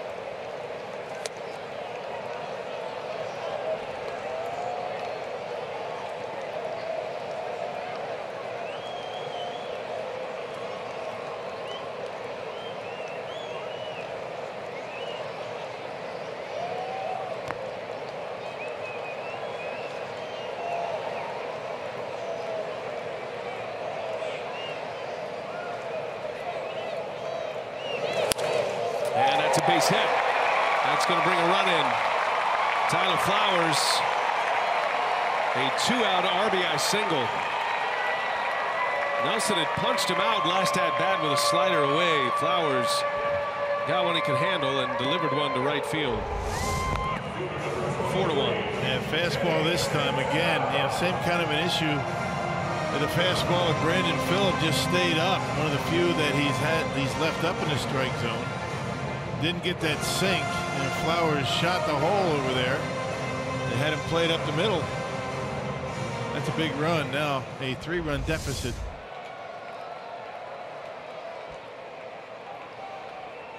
And that'll bring up Danny Santana. Big swing and a miss. Chased one out of the strike zone.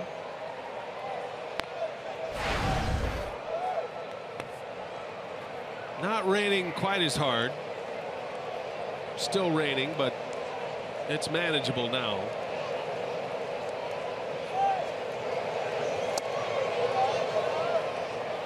Our amateur weatherman in the truck, Dan Keener, says we're clearing up fast, Rock. We're all good the rest of the night. The Brewers are happy to hear that because they need some time to come back in this game. Yep, got 4 innings left. 1 ball, 1 strike.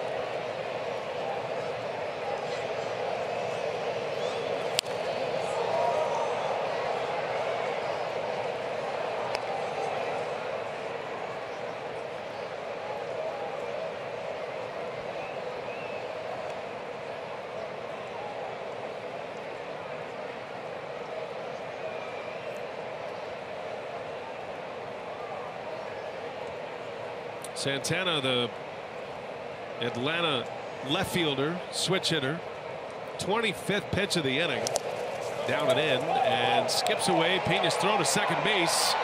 In there is Flowers on a wild pitch.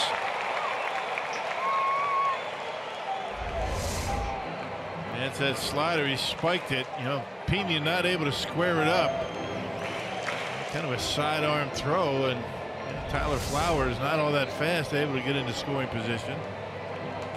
I think Jimmy Nelson now wants a little bit of work done on the mound. Maybe not.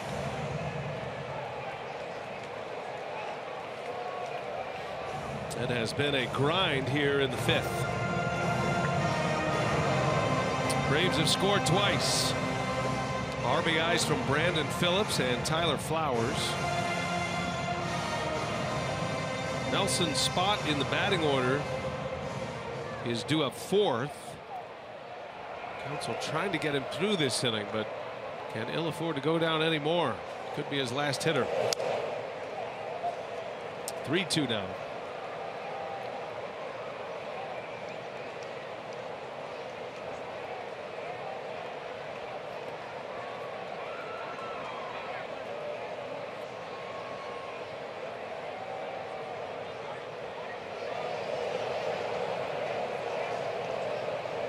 Runner at second, 2 gone, and a pickoff play. Arcia comes in behind.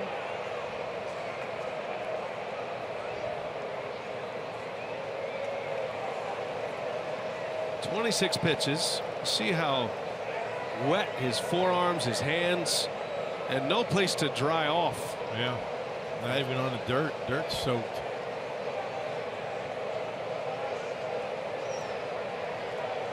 Payoff pitch coming. And that'll be a walk. Ball 4. First and second now. And Derek Johnson is on his way out. Craig Counsell goes to the phone. And you got to believe there's going to be activity here pretty soon in that Brewers bullpen. And just now they're starting to stir around, so it's going to be a couple of hitters before somebody's going to be able to get loose. Well, a reminder this summer, some of the biggest names in basketball, including Allen Iverson, Chauncey Billups, Kenyon Martin, Jermaine O'Neal, they head out on a 10-city professional 3-on-3 battle. Ice Cube presents Big 3 basketball starting Monday at 7 p.m. Central, only on FS1.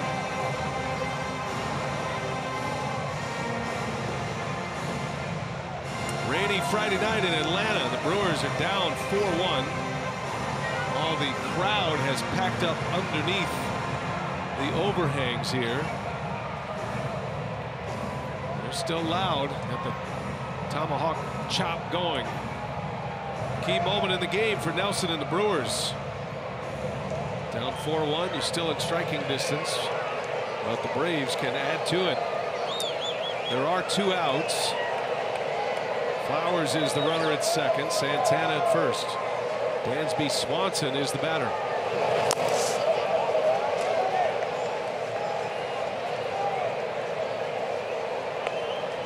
And all of a sudden, Jimmy's starting to miss badly with his pitches, fastballs and sliders.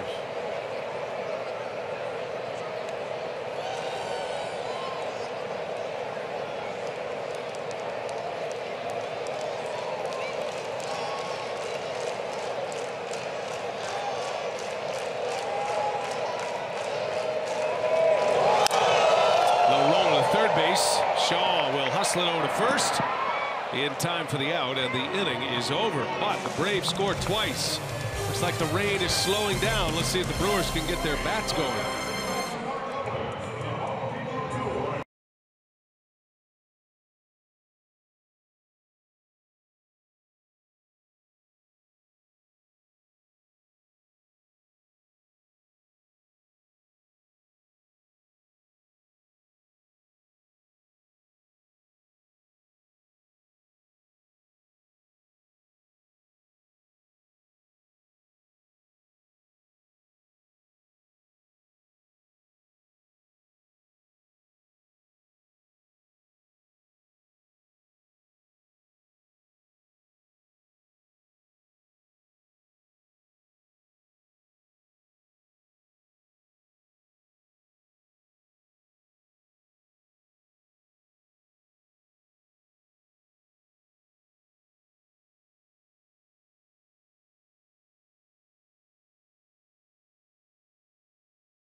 legends in Red Sox history in those 2 World Series titles. Remember, he was the MVP of the World Series in 2013. Also was the MVP of the ALCS against those Yankees the first time around in 2004.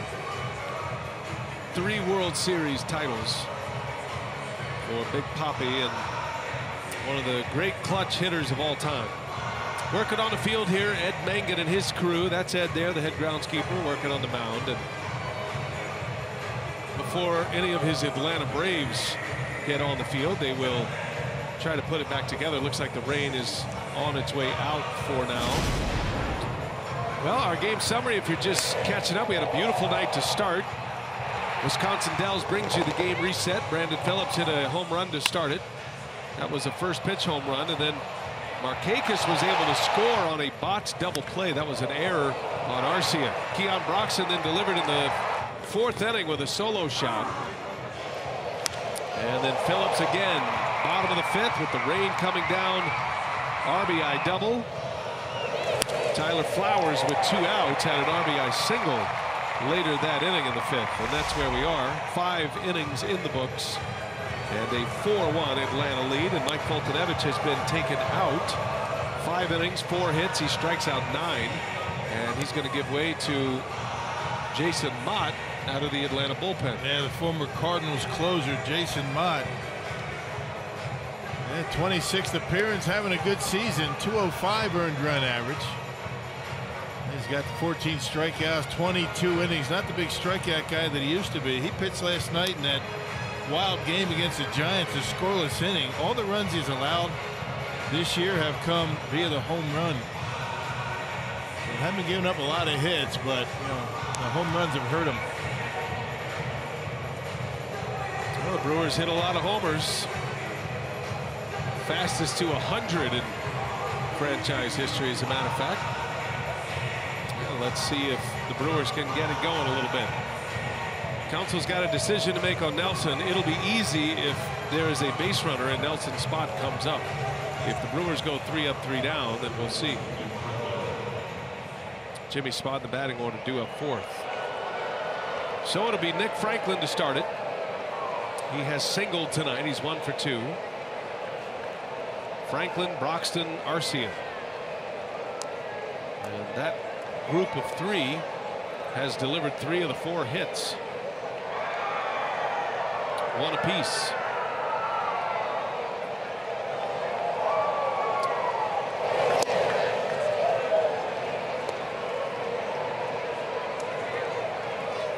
Bott coming back from Tommy John surgery. He's been trying to find his way the last couple of seasons. He emerged as the Cardinals closer, and when he was on his A game and healthy, had a blistering fastball at 99, 100 miles an hour. Right, doesn't throw that hard anymore, but still fastball slider. Those are some pretty good career numbers. A 321 earned run average, 60 saves. 42 of those 60 saves came in the 2012 season when he led the National League in saves. He rehabbed with the Cardinals. He missed all of 13. Rehabbed with the Cardinals, came back, then became a free agent, signed with the Cubs. Spent 2015 with Chicago. Last year we saw him in Colorado. And now he is an Atlanta Brave at age 35.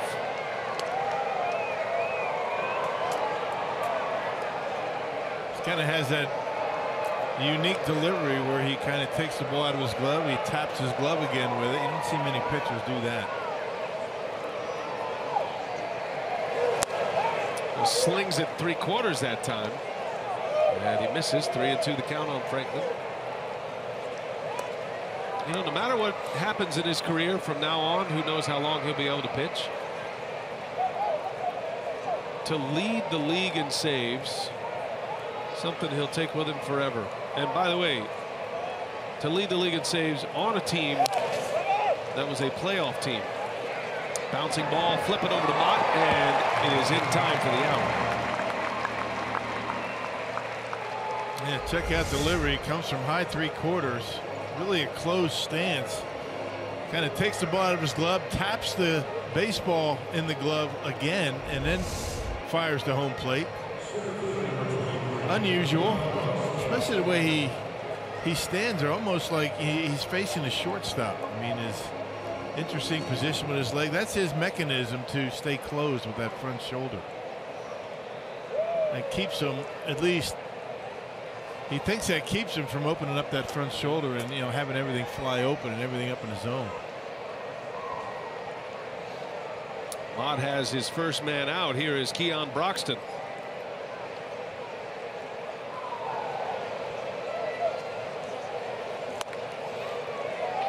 Mott is pitching in his 9th season in the big leagues. He's been on a World Series championship team with the Cardinals in 11. Pitched in that World Series. Wasn't the closer then, but he was part of that terrific bullpen. Led the league in saves. Had Tommy John surgery and came back, which is always, I think, such an important, for a competitor, for a player, an important piece to know he came back. You know, he did all he could to get back on the field, and he is now 4 years removed from that surgery. Functions as a middle reliever. Yeah, throwing a lot of cutters. I mean, I think just about every pitch that he's thrown so far tonight has been a cut fastball. A cutter at 85 miles an hour. That's about, you know, at least 10 miles an hour off of what he used to throw. 2 balls and a strike, and Broxton pops it up. That'll be in the seats. And a little disconcerting the way he kind of squints as he's trying to look for the sign. I would hate that as if he can't see. Can he see me? I mean, when he was throwing, you know, 98, 99 miles an hour, it's a little bit more intimidating. When he's peering in for that sign and he's kind of squinting, like, what? Yeah. What is that? Where are you?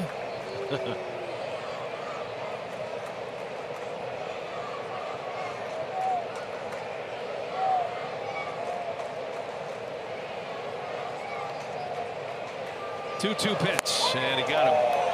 A strikeout from Mott. 2 gone. Yeah, that's exactly where you want a cutter to end up, down and away like that. And Broxton swings right through it.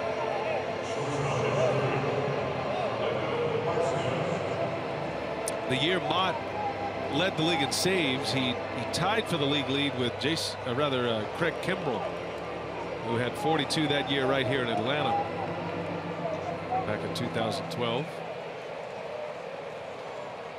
John Axford was closing games for the Brewers in those days. He had 35 that season.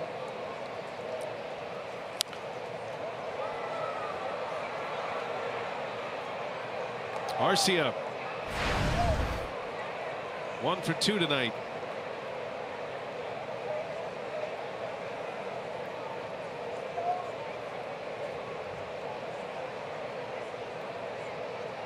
Well, the Brewers have Brent Suter warming in the bullpen. Lewis Brinson is on deck.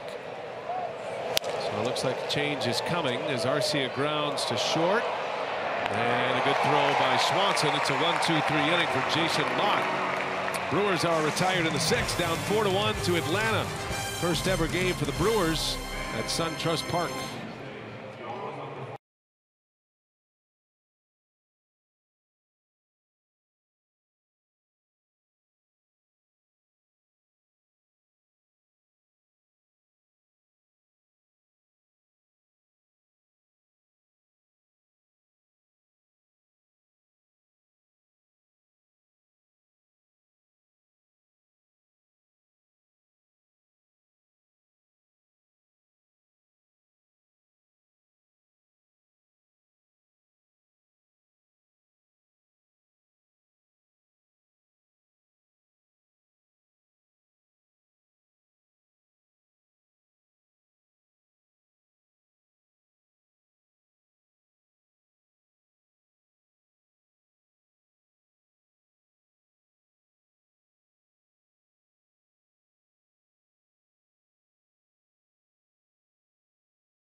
Brewers baseball on Fox Sports Wisconsin is brought to you by the Wisconsin Lottery, reminding you to please play responsibly.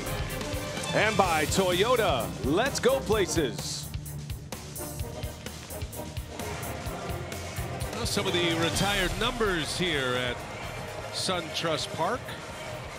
They have been able to transfer all of their great history in Atlanta. They've got another member of the Hall of Fame going to be enshrined later this year, John Sherholtz, as an executive. It's going to be the 4th straight year a member of the Braves organization has gone into the Hall of Fame. Got some changes here, Rock. Brent Suter is going to be on the pitch. You can close the book on Jimmy Nelson as he goes 5 innings, gives up 4 runs. Yeah, he got called up on Wednesday from AAA. He made 8 starts down in the minor leagues, has made 5 relief appearances with the Brewers. He's given up 4 earned runs in 7 1/3 innings. This is the 5th different time that he's been with the Brewers this year. So up and down, and it's always much better to get back up. And Jimmy Nelson had an interesting first inning, gave up a home run. And a Brandon Phillips after the strikeout to Inciarte, but outstanding work. I mean, 4 earned runs. It should have been 3. 5 innings, 3 walks, 8 strikeouts. He pitched well enough to deserve a better fate tonight. The Brewers really haven't been able to do much offensively so far. Pitching through the rain as well. So Brenson will enter the game in left field. This will be a double switch. And you can put Brenson in the 9th spot in the batting order. We'll see him lead off next inning. Craig Counsell still making sure the mound is workable for Brent Suter. And he says it's all right. Just a light rain falling right now. It was really raining hard through the 4th and 5th inning. Well, it's good that you know, they continued to play and nobody got hurt and really didn't affect the outcome of the game. Nobody's slipping and sliding. Baseball's flying all over the place. If that was the case, they certainly would have put the tarp on. Are they expecting better weather tomorrow? No, actually, the weather is not great. Same. 80% chance of rain tomorrow. Worse? I heard worse. Worse. I think by game time, hopefully, maybe we'll be all right, but it's going to rain at some point tomorrow. So you got that to look forward to. Brent Suter ready to go now. What are your joints telling you? What are your bunions saying about the weather tomorrow? I feel good. No, I don't feel like anything's going on. Well, that's good. Yeah, the old elbow is saying it's not raining. Everything else all right after knocking down that cheesesteak? Half. I left the curly fries alone. Good for you. What discipline. You know, we were talking about the press dining choices down there. Not many. You know, I try and, you know, cut back on the carbs. You know, Right, you try and right. do that as best you can. I mean, the useless carbs that you throw back. They had macaroni and cheese. They had pasta. They had potato pancakes. And a chickpea salad. So I really didn't. With breadsticks. Yeah. And a mountain of brownies and cookies. So. Well, they want you walking out of there happy, see. So I was a little bit hungry when I got up here. What am I going to do? He went for the full carb load. So you know, thankfully they sent over, you know, the cheesesteak. And there's a strikeout for Brent Suter to start the inning. Camargo is down on strikes. I think I'm good until breakfast. That's good to know. All right, well, Julio Teheran is going to get an at-bat here. So I figure that Skipper Snitker does not want to burn a position player right now, feeling like he may or may not need him since it's 4-1. So Teheran will bat. And on the first pitch, he grounds one to second base, and that's a gift for Brent Suter. Yeah, Braves only have 4 guys on their bench. Well, you're almost sacrificing an at-bat right there. You're just saying, all right, I got a lead. I don't need this at-bat. I'm going to sacrifice the out. You never know you're going to need runs. Top of the order now with 2 outs. Here is Ender Inciarte. And Tehran's making a start on Sunday. And maybe giving a little bit of practice before his start.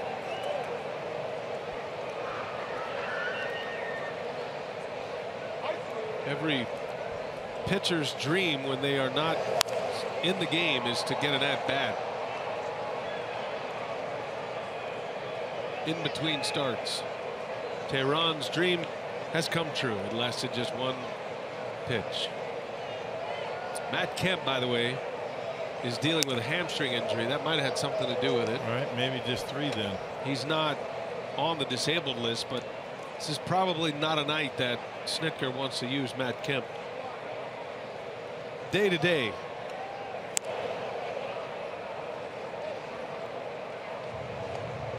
There's Matt. By the way, the Marlins beat the Cubs tonight in a 2.5-hour blitz. 2-0 was the final score. It was a 4-pitcher combined shutout. Jose Urena was the starter. He went 6 shutout innings. And the Cubs go down to the Marlins in Miami. Suter issues a walk, and Inciarte is on for the 2nd time. I'll bring up the red-hot Brandon Phillips. This guy's been a nemesis for the Brewers tonight, and Jimmy Nelson, his first at-bat in our Jimmy John's delivery of the game. First pitch he saw tonight, and he launched it out of here. Man, that 4-seam fastball, and Brandon Phillips not going to let too many of those go by. He is a very good fastball hitter. He got another fastball later in the game, drove it into the gap, or Jimmy John's delivery of the game. Brandon Phillips with a couple of RBIs tonight. Home run and a double. 2-run first for Atlanta, 2-run 5th. The Brewers' lone run came on a Keon Broxton 1-out home run in the 4th inning. There's a strike to Phillips.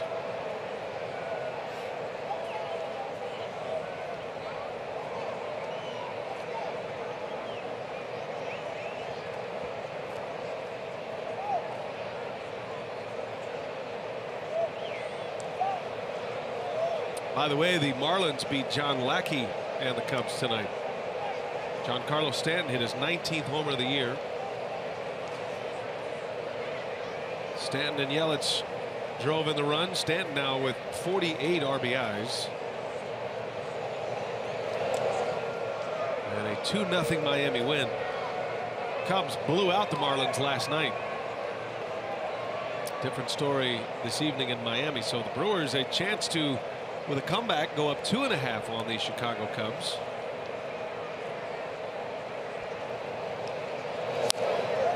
Cubs record falls to 37-36. 1 game over.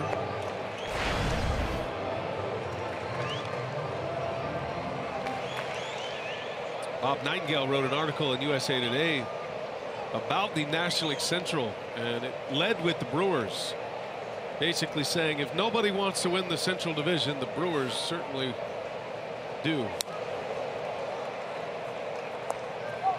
Disappointing years for the Cubs. Cardinals, Pirates have to feel like it's been a bad year at this point, and the Brewers just keep on clicking along. And I think when you talk to the Brewer players, they feel like they've got a hot streak in them at some point. Right. They don't feel like they've played their best baseball by any stretch. Well, everybody hanging around until probably about mid-August and see who the hot team is, and that's going to be the one to win the division. 5 games over. The Brewers, for a young team or inexperienced team, have been excellent on the road. 6 games over 500 on the road this year. Milwaukee at 19-13.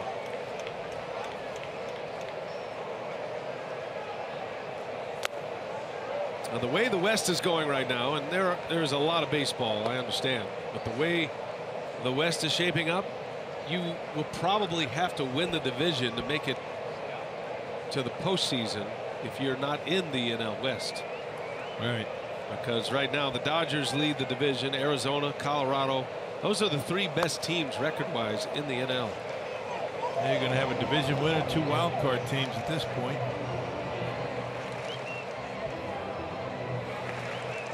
The Rockies are in 3rd place in the West. They've lost a couple games in a row. They're still 19 games over 500.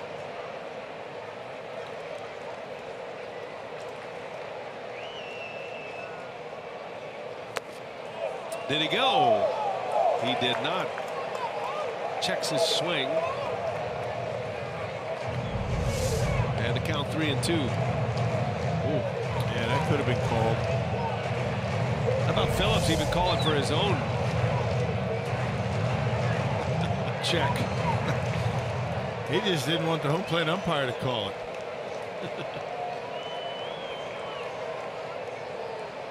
Somebody else does that. Miguel Cabrera does that.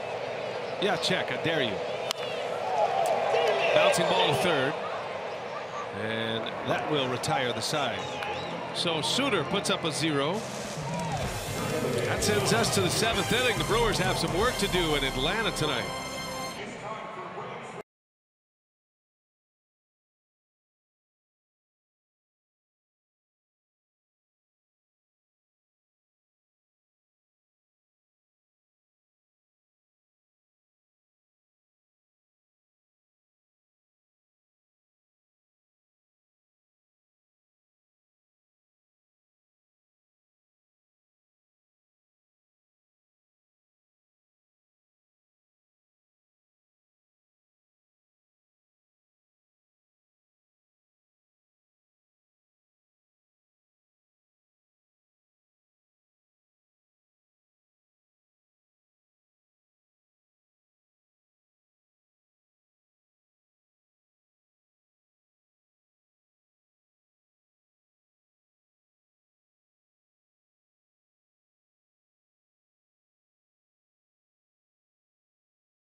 This guy's going off right now. He won the Carolina League Home Run Derby on Monday. Last night had a triple and a home run. He was 2 for 4 at Potomac, playing for the Carolina Mudcats in the Carolina League. Zebulon, North Carolina is the location of that ball club. Great numbers across the board. 10 homers, 34 RBIs. Looks like he might be the real deal. He is handling the lower levels of the minor leagues, and be interesting to see what he does at the higher levels. AA would be the next step for him. There's some Brewers fans in the ballpark tonight. Always a good turnout of Brewer fans here in Atlanta. Sam Freeman is the next pitcher for the Braves. And he'll take over with Atlanta leading 4-1. There's a little time between each inning because they're trying to get the mound just right with all the rain that it has taken. Yeah, Sam Freeman got called up from AAA back on May 4th. You can see 17th appearance now, a 249 earned run average. Apparently Freeman throwing a few more strikes these days. He's always had a good arm. It's just a matter of being able to throw it over the plate. First at bat of the game for Lewis Brinson. Came in on a double switch last inning.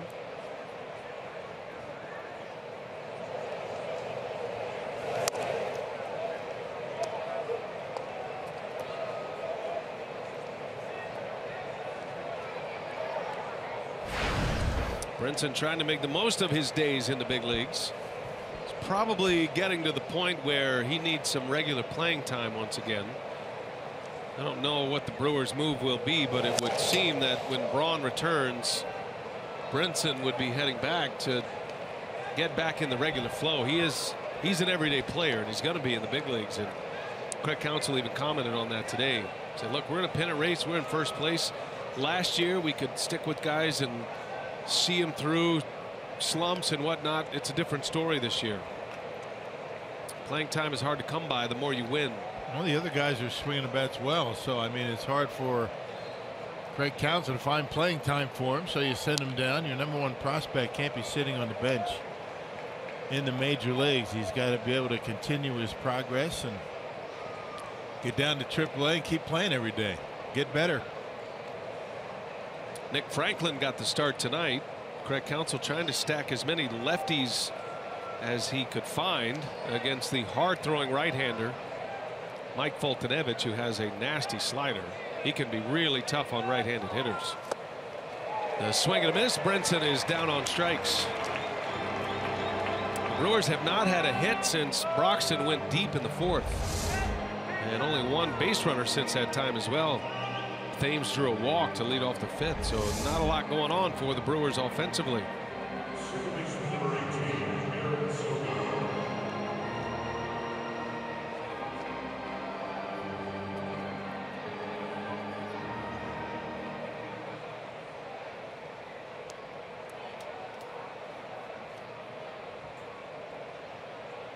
Freeman to face Sogard, back to the top of the Brewers order. And now you see why Snitker wanted the left-hander on in this inning. Look out, hit him, drills him. Freeman with a fastball hits Sogard to put a man on with 1 out in the 7th inning. They're trying to come inside and just a little bit too far inside. There's a base runner. Get him right on the hip, almost on the belt. And Sogard not too happy about that.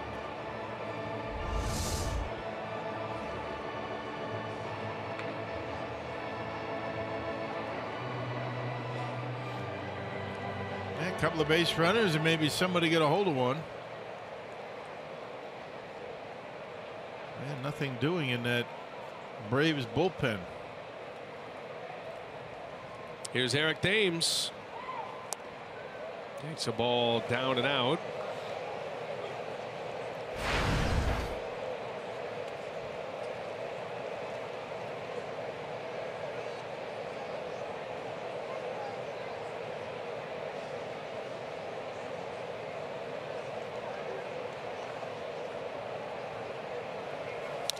Thames on the ground, slow roller. Phillips has only 1 play, and he'll get Thames at first. 2nd out of the inning. Sogard does advance, and that'll bring up Domingo Santana.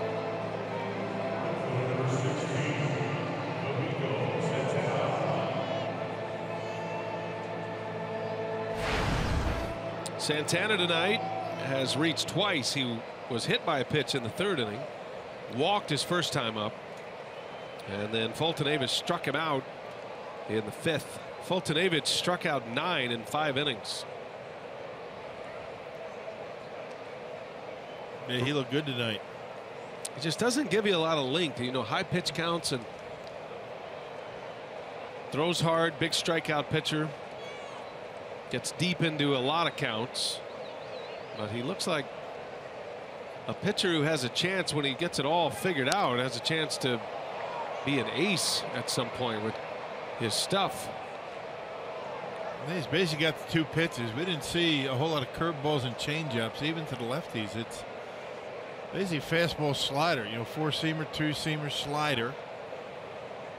And you can get by, you know, for a little while with just 2 pitches, but as a starter, unless those 2 pitches are on their game, it's going to be tough to get through in a lineup. But he looked good. He had a good fastball tonight. Kept it down on the corners. Yeah, he was humming along 96, 97 miles an hour. 3rd pitcher used by Snitker, the Brave skipper, Sam Freeman. Brewers need a big hit. Need to infuse some life into their offense. Runner takes off. Sogard, paying no attention to him, was Freeman. And a stolen base will get him to third. Pitch was called a strike. It goes to 1-2 now. Yeah, nobody even paying any attention to him. Middle infielders just on their heels. And he just walks into third base. Boy, just a free base. Hey, you never know. Wild pitch, an error, lots of ways to score. Santana shoots it foul.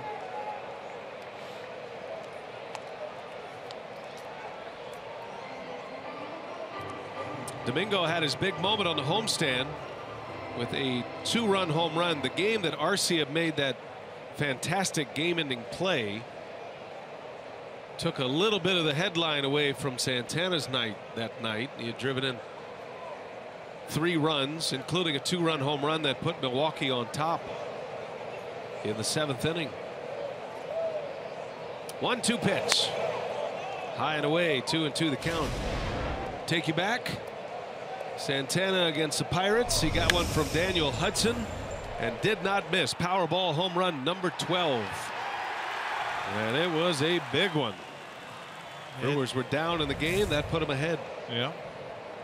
Right inside that right field foul pole. 2-2 pitch. Santana fouls it away.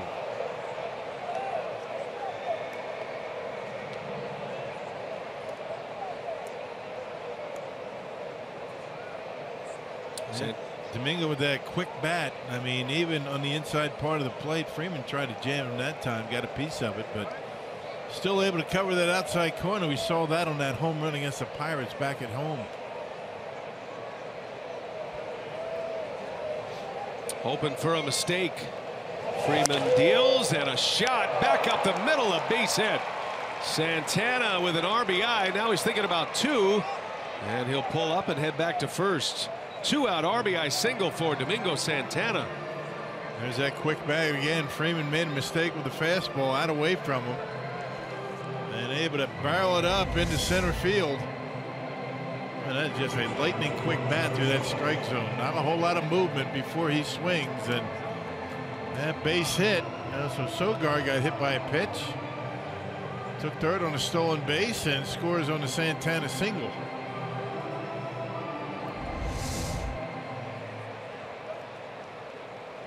RBI number 39 for Santana. And since late May, he's been in the top 10 in the league in RBIs. Gives Travis Shaw a swing against the lefty Freeman.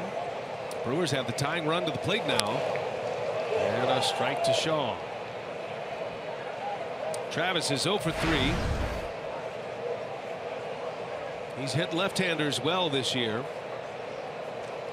Most of his homers have come against right-handed pitchers, however. 12 of the 14 against right-handers. And a strike. 0-2 the count. He buckled his knees.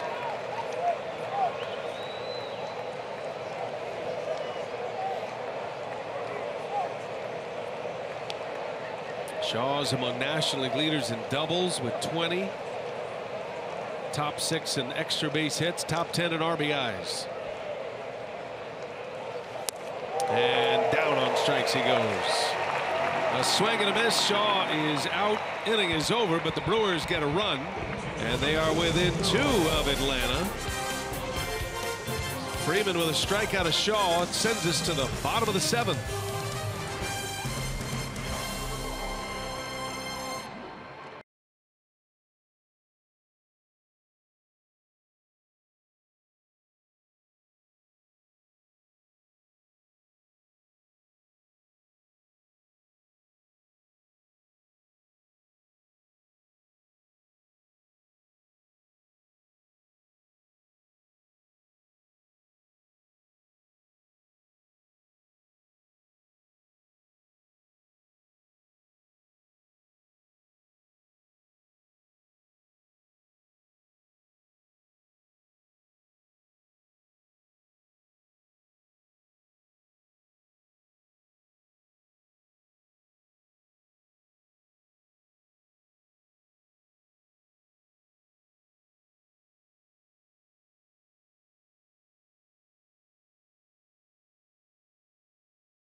Brewers baseball on Fox Sports Wisconsin is brought to you by Miller Lite, the original light beer.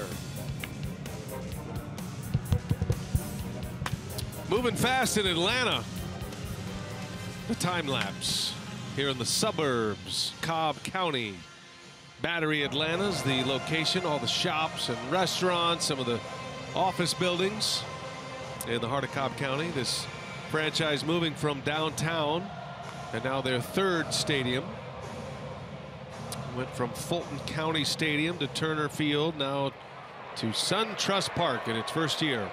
Brent Suter will go to work. He'll start it against Nick Markakis. We play in the bottom of the 7th inning. Braves have a 4-2 lead. They've out-hit the Brewers 6-5. Brewers have stranded 8. Yeah, both teams have stranded a few base runners tonight. 15 between the two teams.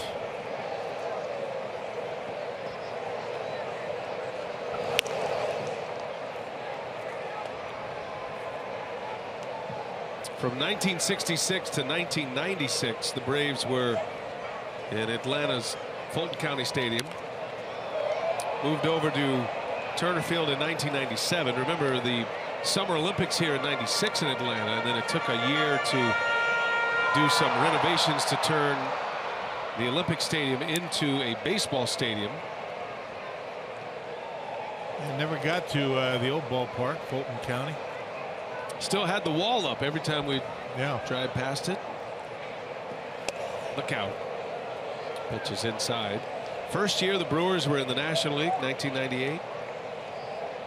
They played at Turner Field. That was their first National League game, right? There's a swing and a miss.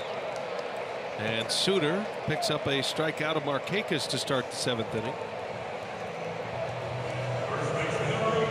And that'll bring up Matt Adams. And remember that year the Brewers went to the Astrodome to play the Houston Astros. So was able to do some games in the Astrodome. That was quite the experience. That's when I met you for the first time. You remember it well. Curveball strike. Probably on your list of most memorable moments when you met me for the first time at the Houston Astrodome. Why don't you tell them the story, Rock, about when you met me for the first time? And we were eating. Since it made such an impact on you. I don't remember anything you actually said. I just figured you were one of Matt Van Scourgen's tag-alongs. I mean, he did have a bunch of people he would drag around in all the ballparks. How would I know then that you're going to be my partner now 11 years? And like gum on a shoe, you're not going to be able to get rid of me.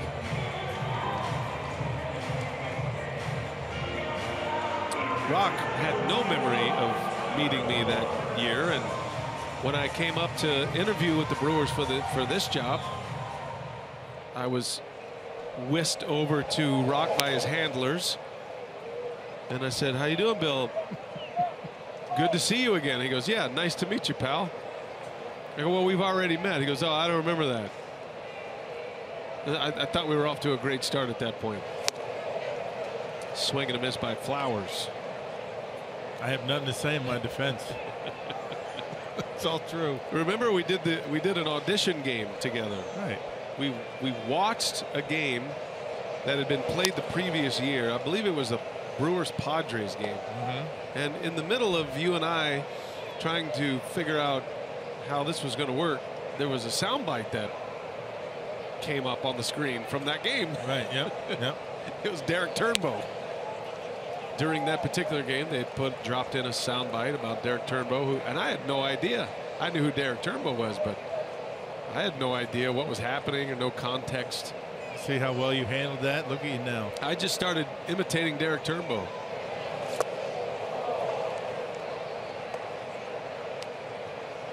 And Rock said, "This clown's got to go." Good thing they don't listen to you, though. Yeah. I tried.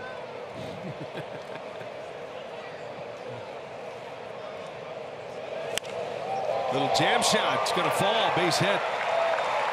Tyler Flowers muscles one. Some kind of year offensively, isn't he? Hitting over 320. That base hit to right to score a run. That was a jam shot, but he's big and strong, able to muscle it into center field. Hitting 325 before that at bat. Not bad. Getting that kind of production from a catcher.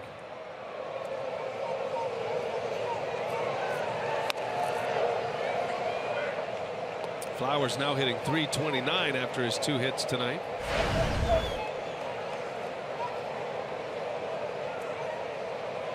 Danny Santana.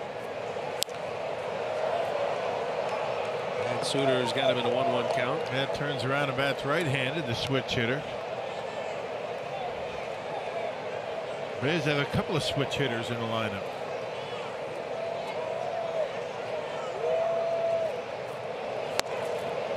There's a strike. 1-2 the count.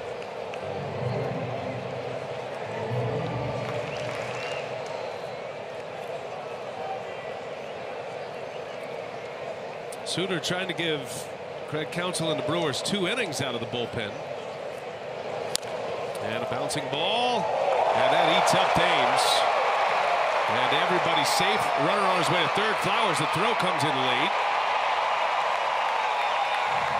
And that was a mess for Milwaukee. That second hop ate Thames alive. That'll be an E3 on the Brewer first baseman. And he brought the glove up and then had to adjust down, which is awfully difficult to do. Right here, you see the way he has to go down on it. That ball stayed down on him somewhat, probably because it hit on that wet dirt. Ate him up. That'll be an E3, and he continues. Well, credit Tyler Flowers too. He never stopped. He was running hard all the way. And he ends up at third base. I think if Sogard comes up throwing right away, he might have a chance at Flowers at third, but I'm sure he's not expecting a runner to be on the move like that. Caught him by surprise. A swing and a miss by Swanson. And the second error committed by Milwaukee. A little sloppy tonight.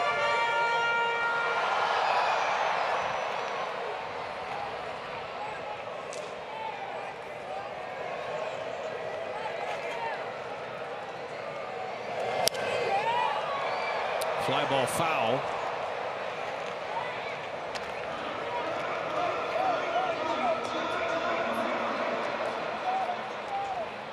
There's a big out right here. You're down toward the bottom of the batting order. The Brewers just got a run on the board at the top of the inning. You don't want to give it right back. Only down by 2. Brewers just got a run in the top of this inning. RBI from Domingo Santana. Runner goes and a base hit right field. Another run's going to score, and the error is costly for Suter. And both errors tonight have been costly. They have cost the Brewers a couple of runs. 5-2 Atlanta. First and third still with 2 outs. And Suter trying to come inside, didn't get it out in far enough, and Swanson just kind of pulls the hands in, shoots it into right field, so Flowers comes around to score. Boy, this inning started out pretty well for Suter, a couple of strikeouts. That third out's been tough to come by. Yeah, remember Suter thought he had Flowers rung up as well for a quick 3-up 3-down inning. Not the case. Now Johan Camargo at the plate.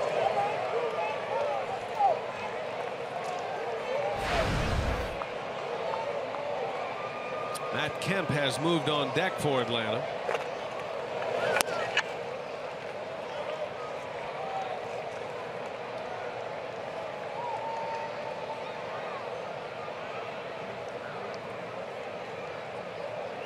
Tight hamstring and all. There's a pop-up. Should stay playable. Thames is there, and the inning is over. But an error leaves the door open for Atlanta, and Dansby Swanson with an RBI single. Back to a 3-run Braves lead. It's 5-2.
No, they won't drop a game in the standings. They'd love a comeback here tonight in Atlanta and be able to add a game, get up 2.5 on the Chicago Cubs. That's the story right now as we go to the 8th. 5-2. The Braves just scored a run, an unearned run. And Atlanta goes to Jose Ramirez, their hard-throwing setup man out of the bullpen. Manny Pena will lead off. Yeah, good numbers for him. A 273 earned run average, 33rd game. And he got 24 punch-outs in just shy of 30 innings of work. And look at the opponent batting average under 200.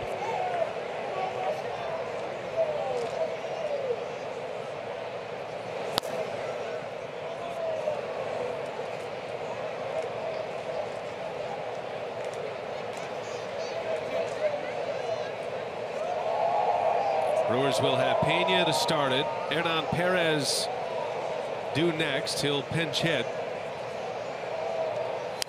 Suter gives the Brewers 2 innings. The starter, Jimmy Nelson, coming off his first career complete game, goes 5 tonight. Tough conditions, though, for Nelson. He had to pitch in the worst of the rain. Rained for about 3 different half innings, and Nelson was out there for the hardest of the rain. Yeah, it looked like toward the end of his night. I mean, he's having a difficult time throwing strikes. I mean, he was missing badly with some pitches.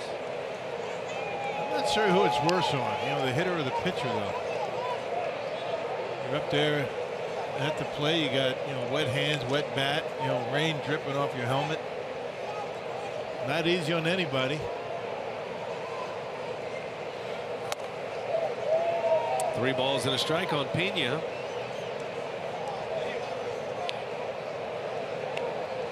Manny back in the starting lineup. This is his 5th start in the last 6 games. He's been getting the bulk of the playing time. He's had a hot bat lately. And that's inside. Ball 4. So Pena is aboard. And the cardinal sin is for a reliever, walk the leadoff man with a lead, and he's done that here with a 3-run lead. Let's see if the Brewers can take advantage. Well, that run in the bottom of the 7th inning, a big run for the Braves. Now the Brewers need 2 men on. Maybe somebody hit one out. You say that because the Brewers rely heavily on the home run ball to score their runs. So Hernan Perez will pinch hit.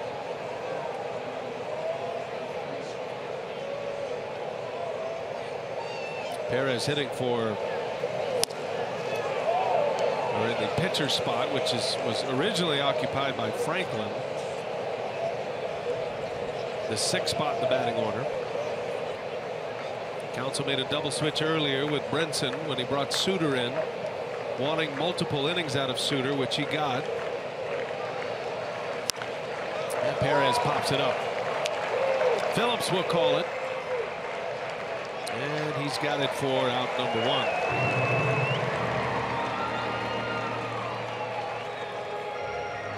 Now to bring up Broxton now.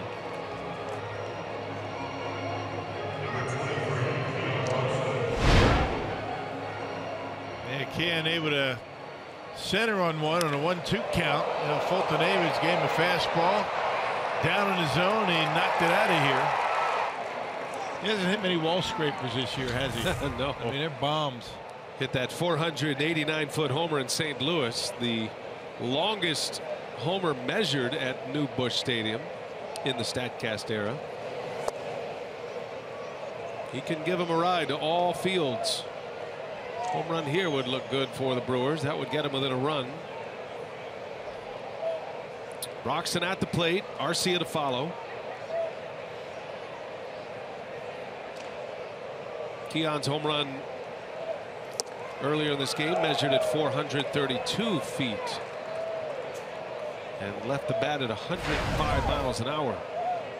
I think Keon would have liked to have had a whack at that last pitch. Upset with himself for not swinging at it right down the middle.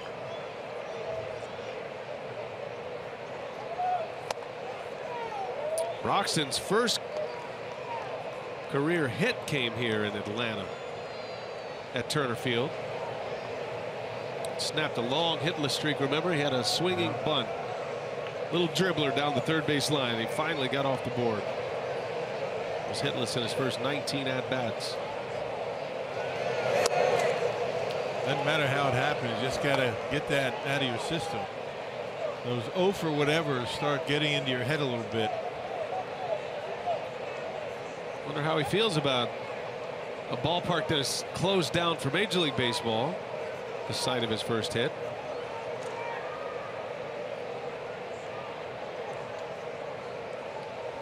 Three and one, and it is low, ball 4, and now the Brewers are in business. 2 walks in the inning will bring the tying run to the plate. Orlando Arcia will step in, and that's going to draw a visit from the Braves dugout. Chuck Hernandez, the pitching coach, on his way out. You would imagine that Braves bullpen's got to be in kind of rough shape after an extra inning game and a 12-11 game last night. You had that rain delay, so I would imagine Braves really haven't had a whole lot of activity in the middle of innings tonight. They're giving each one of these guys an entire inning. I imagine those guys are a bit thin out there tonight.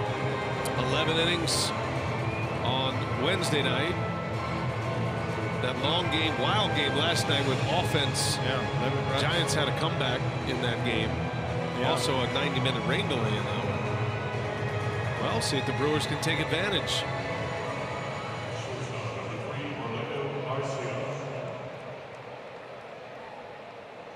Two on. Here's Arcia.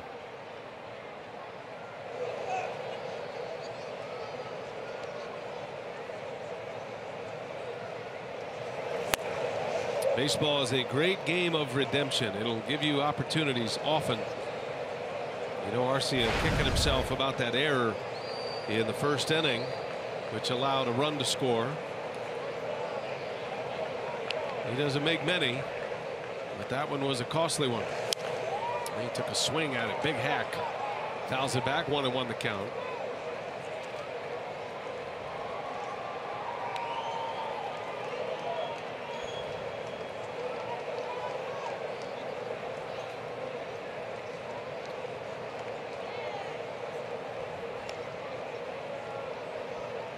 Pena, the runner, at second. Broxton at first. Down the line it goes. It's fair. And it's going to get into the corner. Coming in to score is Pena. Right behind him is Broxton. He'll score without a throw. And Orlando Arcia drives in 2 with a double. Yeah, that's the way it's done. A couple of walks, you drive him in, and there's that kid again. Really starting to turn on fastballs in on him. Done a heck of a job making adjustments. That fastball coming in, gets the barrel of the bat out there and rips it down the line. You knew once that ball got in the corner that Broxton was going to be able to score with his speed. And now Brewers are a base hit away from tying it up.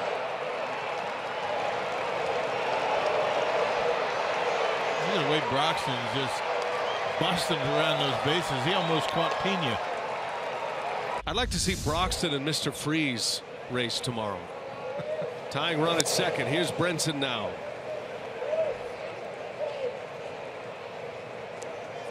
I'm paying top dollar for that matchup. I got Broxton on that. Really? Especially if he gets a head start. I think it's close. Oh yeah, head start, no chance. Yeah. No balls and a strike on Lewis Brenson. Still searching for his first big league homer. How about one right here? Make a memory out of it in Atlanta. Go ahead run at the plate. Brewers down a run with 1 out, 8th inning. 2 runs are in. Ouch, got him, drilled him on the hand. And Brenson will take his base at first, but that one stung him. Yeah, got him on the hand. Chris Conway was asking first base umpire Ben May if he swung or not. First base umpire said no, so he's going to get his base. Just now activity in that Braves bullpen. Athletics trainer Dave Yeager out checking on Brenson, and that one is giving him all kind of trouble. Well, you don't like when the trainers go down into the fingers on that. Just testing the strength, the mobility, range of motion. He's hurting.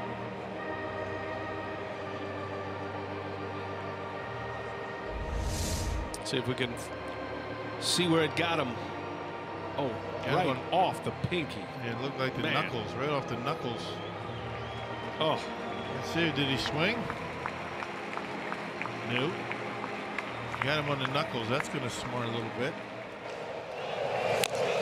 You know what? His bat hit the glove of Flowers. Did you see that? After it hit him. Just as it was hitting him. As the ball hit his hand, it looked like the head of his bat hit the catcher's mitt. Right there. Yeah. Flowers probably helped him out. Had it not hit the glove, he might have swung at it. I think you're right. He stopped the bat. What a big moment here now. Brinson still trying to shake it off, but he carries the go-ahead run. 2 men are on. Jesus Aguilar is the batter. Sogard must be hurt. There'd be no reason to pinch hit for Sogard. He's been so good. He did get hit by a pitch.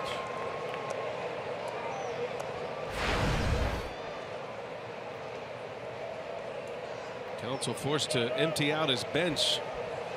Only has Jet Bandy available. Aguilar in a big spot, pinch hitting for Sogard with 1 out, and that one is a strike. 98-mile-an-hour fastball. Yeah, there's no other reason that you take Sogard out in this situation. Got him on the hip. The only reason that you take him out, of course, he doesn't look like he's hurt too bad. Yeah, you're right. Well, that'll be something to wait for post game. Find out the deal with Sogard. 2 on, 0-2 count. And that is gloved at third by Camargo. Thrown to second out there, and the Braves turn a double play. Man, that's a tremendous play. Wow. It's as good as it gets. First, he takes a hit away from Aguilar, and then turns 2 to get the Braves out of the inning. What a play by Johan Camargo.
Okay, guys, hope you're having fun at the Dells, and here we are in the bottom of the 8th. Carlos Torres will pitch for Milwaukee, and Hernan Perez, who pinch hit last inning, will stay in to play second base. Boy, what a play by Johan Camargo, the switch hitting third baseman. Yeah, it was a nice backhand pickup down the line. Perez takes over at second base. He pinch hit, and now we'll play second in place of Sogard. No information on Sogard's exit. Interesting. Look at this play. This is a bullet coming off the bat hot and turning a double play. The Braves.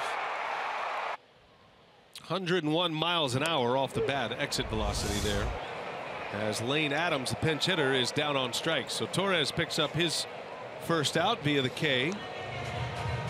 Braves have their closer getting loose now, but the Brewers get two. The 2 RBI double by Arcia, which brings them within 1. And the Brewers will have Thames, Santana, and Shaw coming up. Big hit by Arcia to drive it a pair.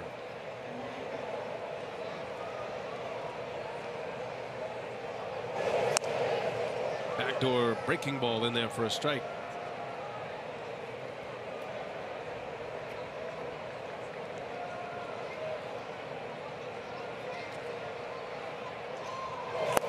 Inciarte with a single and a walk, started his night with 2 strikeouts, but he has rallied. Singled and scored in the 5th. He walked in the 6th. Jimmy Nelson, the starter, he's on the hook for the loss. Went 5 innings.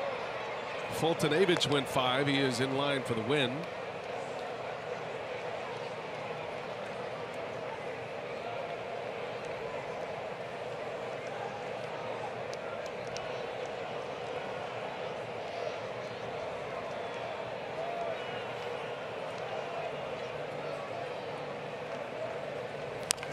Little tapper back to the mound. Easy play for Torres, and the second out.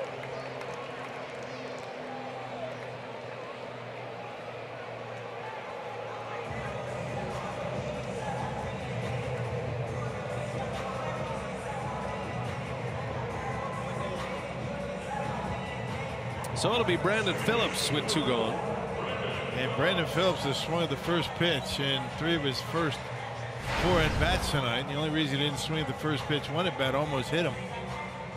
Be careful here.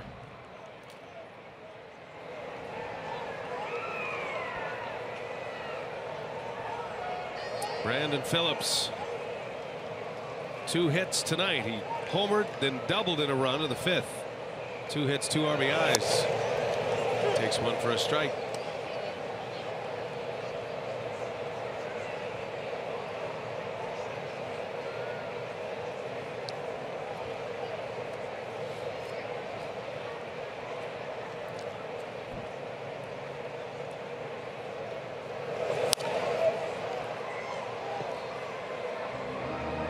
Braves are in a save situation, and we might be seeing a change of the guard here.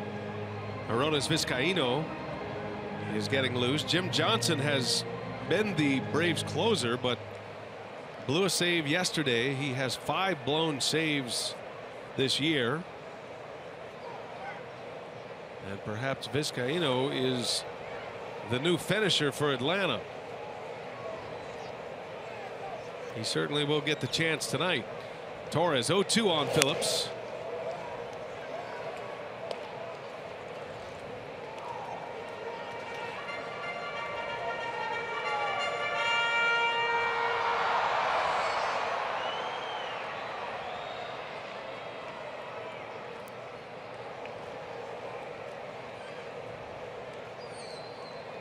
The 1-2, and Phillips able to lay off.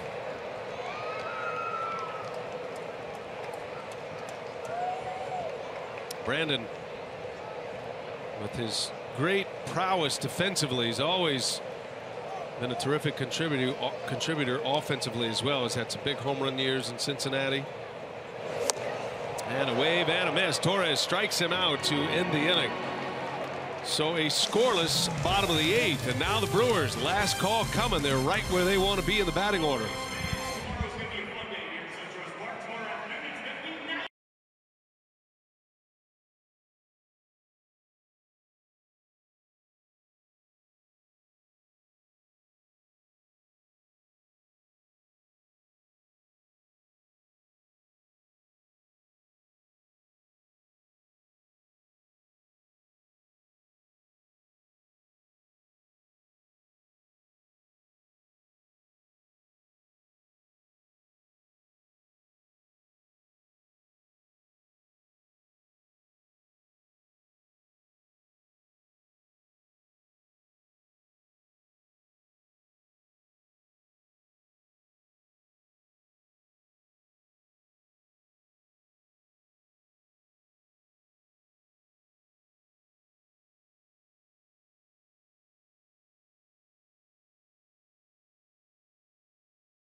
For the Brewers, they need 1 to tie it, 2 to take the lead after delivering a couple of runs in the 8th inning on an Arcia double.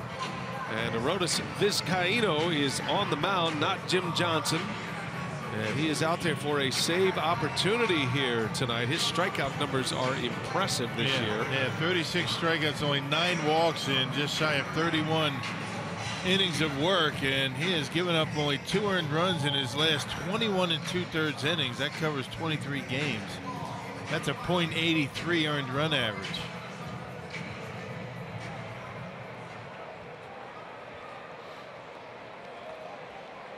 Well, here we go. Eric Thames will lead off. Santana to follow. Travis Shaw after that. Thames and Shaw, the big lefties with power. Santana's already driven in a run.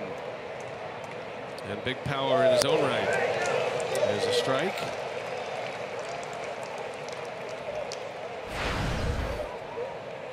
Thames is 0 for 3. He did walk in the 5th inning. That started the inning.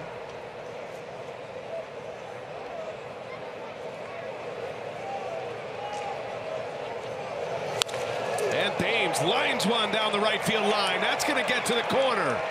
Eric Thames on his way to second. And he's in there with a leadoff double. The tying run in scoring position. Yeah, that was a 98-mile-an-hour fastball that he turned on. It was down and in.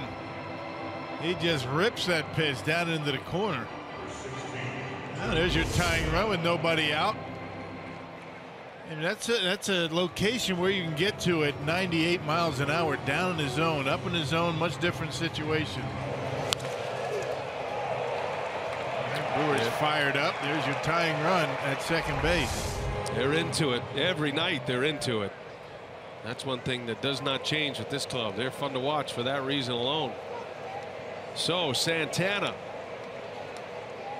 chance to tie the game or maybe give the Brewers the lead with a long ball here.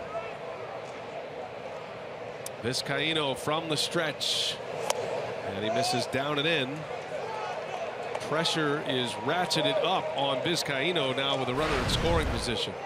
It's one thing to pitch trying to get these final 3 outs with nobody on, and you've got a little bit of a comfort zone, but now it intensifies.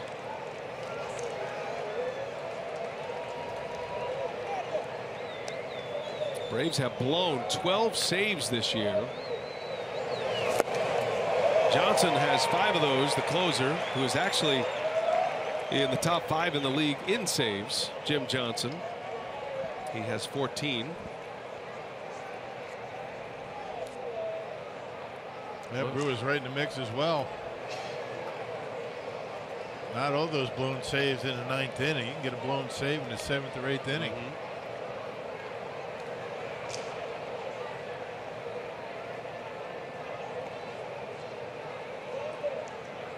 One ball, one strike. Domingo Santana in a big spot here in the 9th. Brewers were down 4-1. Now they're within a run. That bounces in. What a play by Flowers. Yep. Man, just took that one right in the gut. Man, just put the glove right between, the legs, protecting that 5-hole. That's exactly the way it's done. Perfect form. That's a big block. That's like an RBI right there. And it doesn't show up anywhere in a box score, but you put a runner at third with nobody out, that's a game changer. Yeah. Good play. Puts the count in Santana's favor. 2 balls, 1 strike. Santana shot to the shortstop. Swanson, who's gone to third, and Thames is out. Heck of a play by Swanson.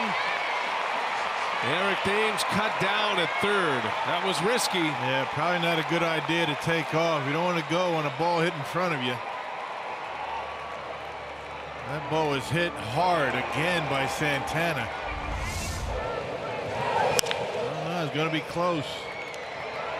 To get the hand in there. That was such a good play by Swanson. I mean, if you're Craig Counsell, why not?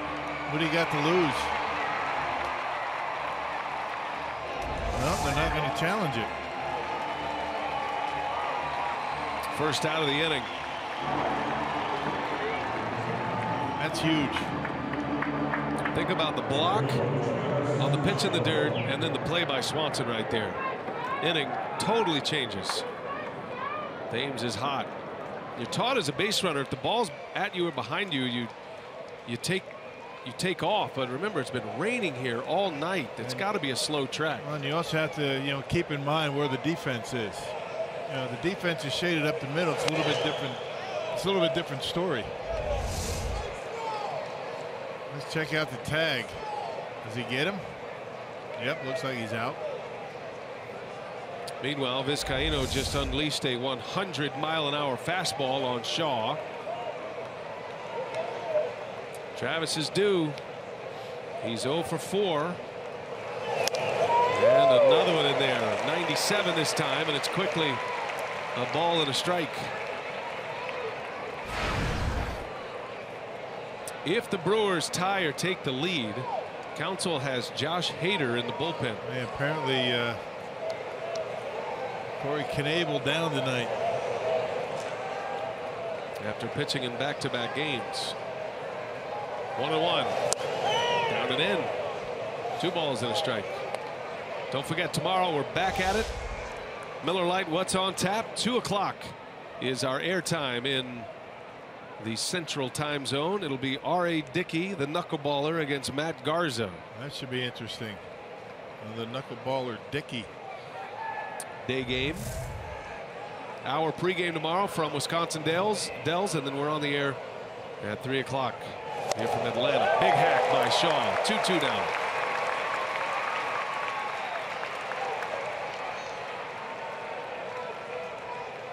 Both teams have left 9 men on base in this game.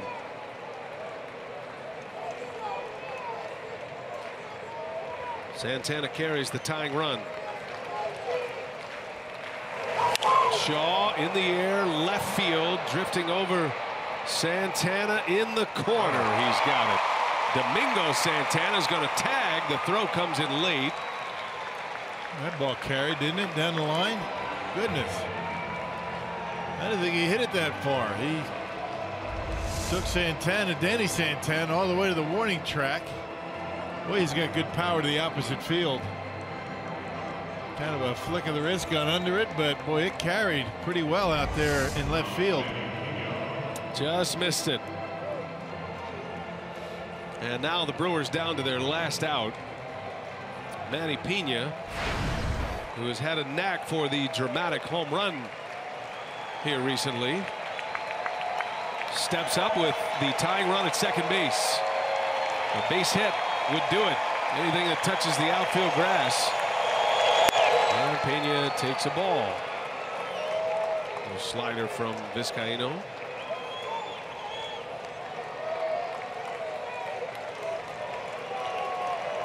Manny is 0 for 3. Walked and scored his last time up. He'll be ready to swing here. Likes to swing early in the count.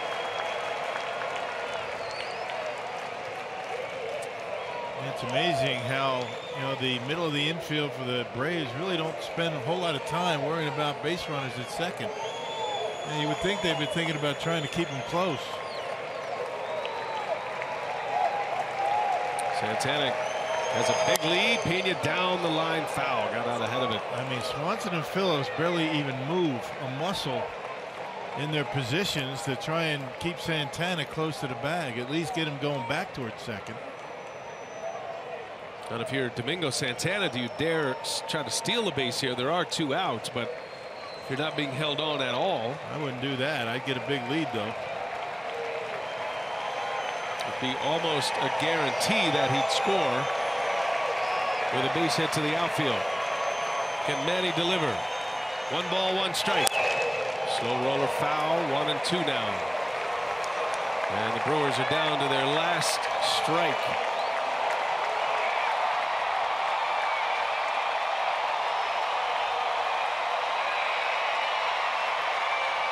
Crowd of 30,000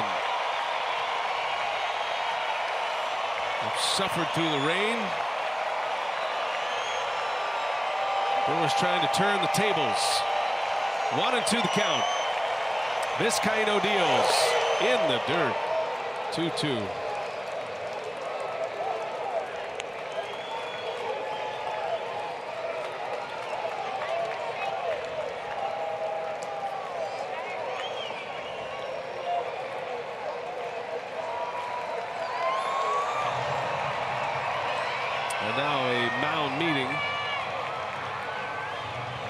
Those are the two that changed this inning right there. The catcher Flowers and the shortstop Swanson.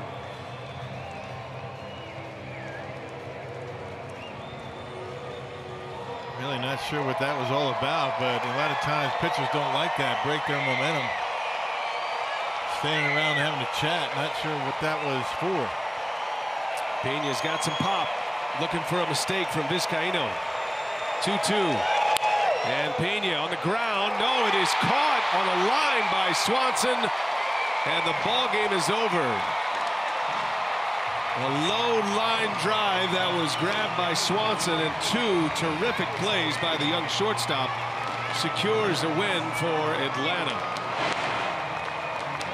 Brewers go down to the Braves in game 1, 5-4. And Manny hit it pretty well, but nice play by Swanson to get it before it hit the ground. And left side of the infield for the Braves late in the game, coming up big. Third base and short. Fulton Evans the win, Jimmy Nelson the loss. First save for Aroldis Vizcaíno. Heck of a play out there by Swanson. Time now for Brewers Live. We check in with Jeff Grayson. He's standing by in our Fox Sports Wisconsin studios. Jeff.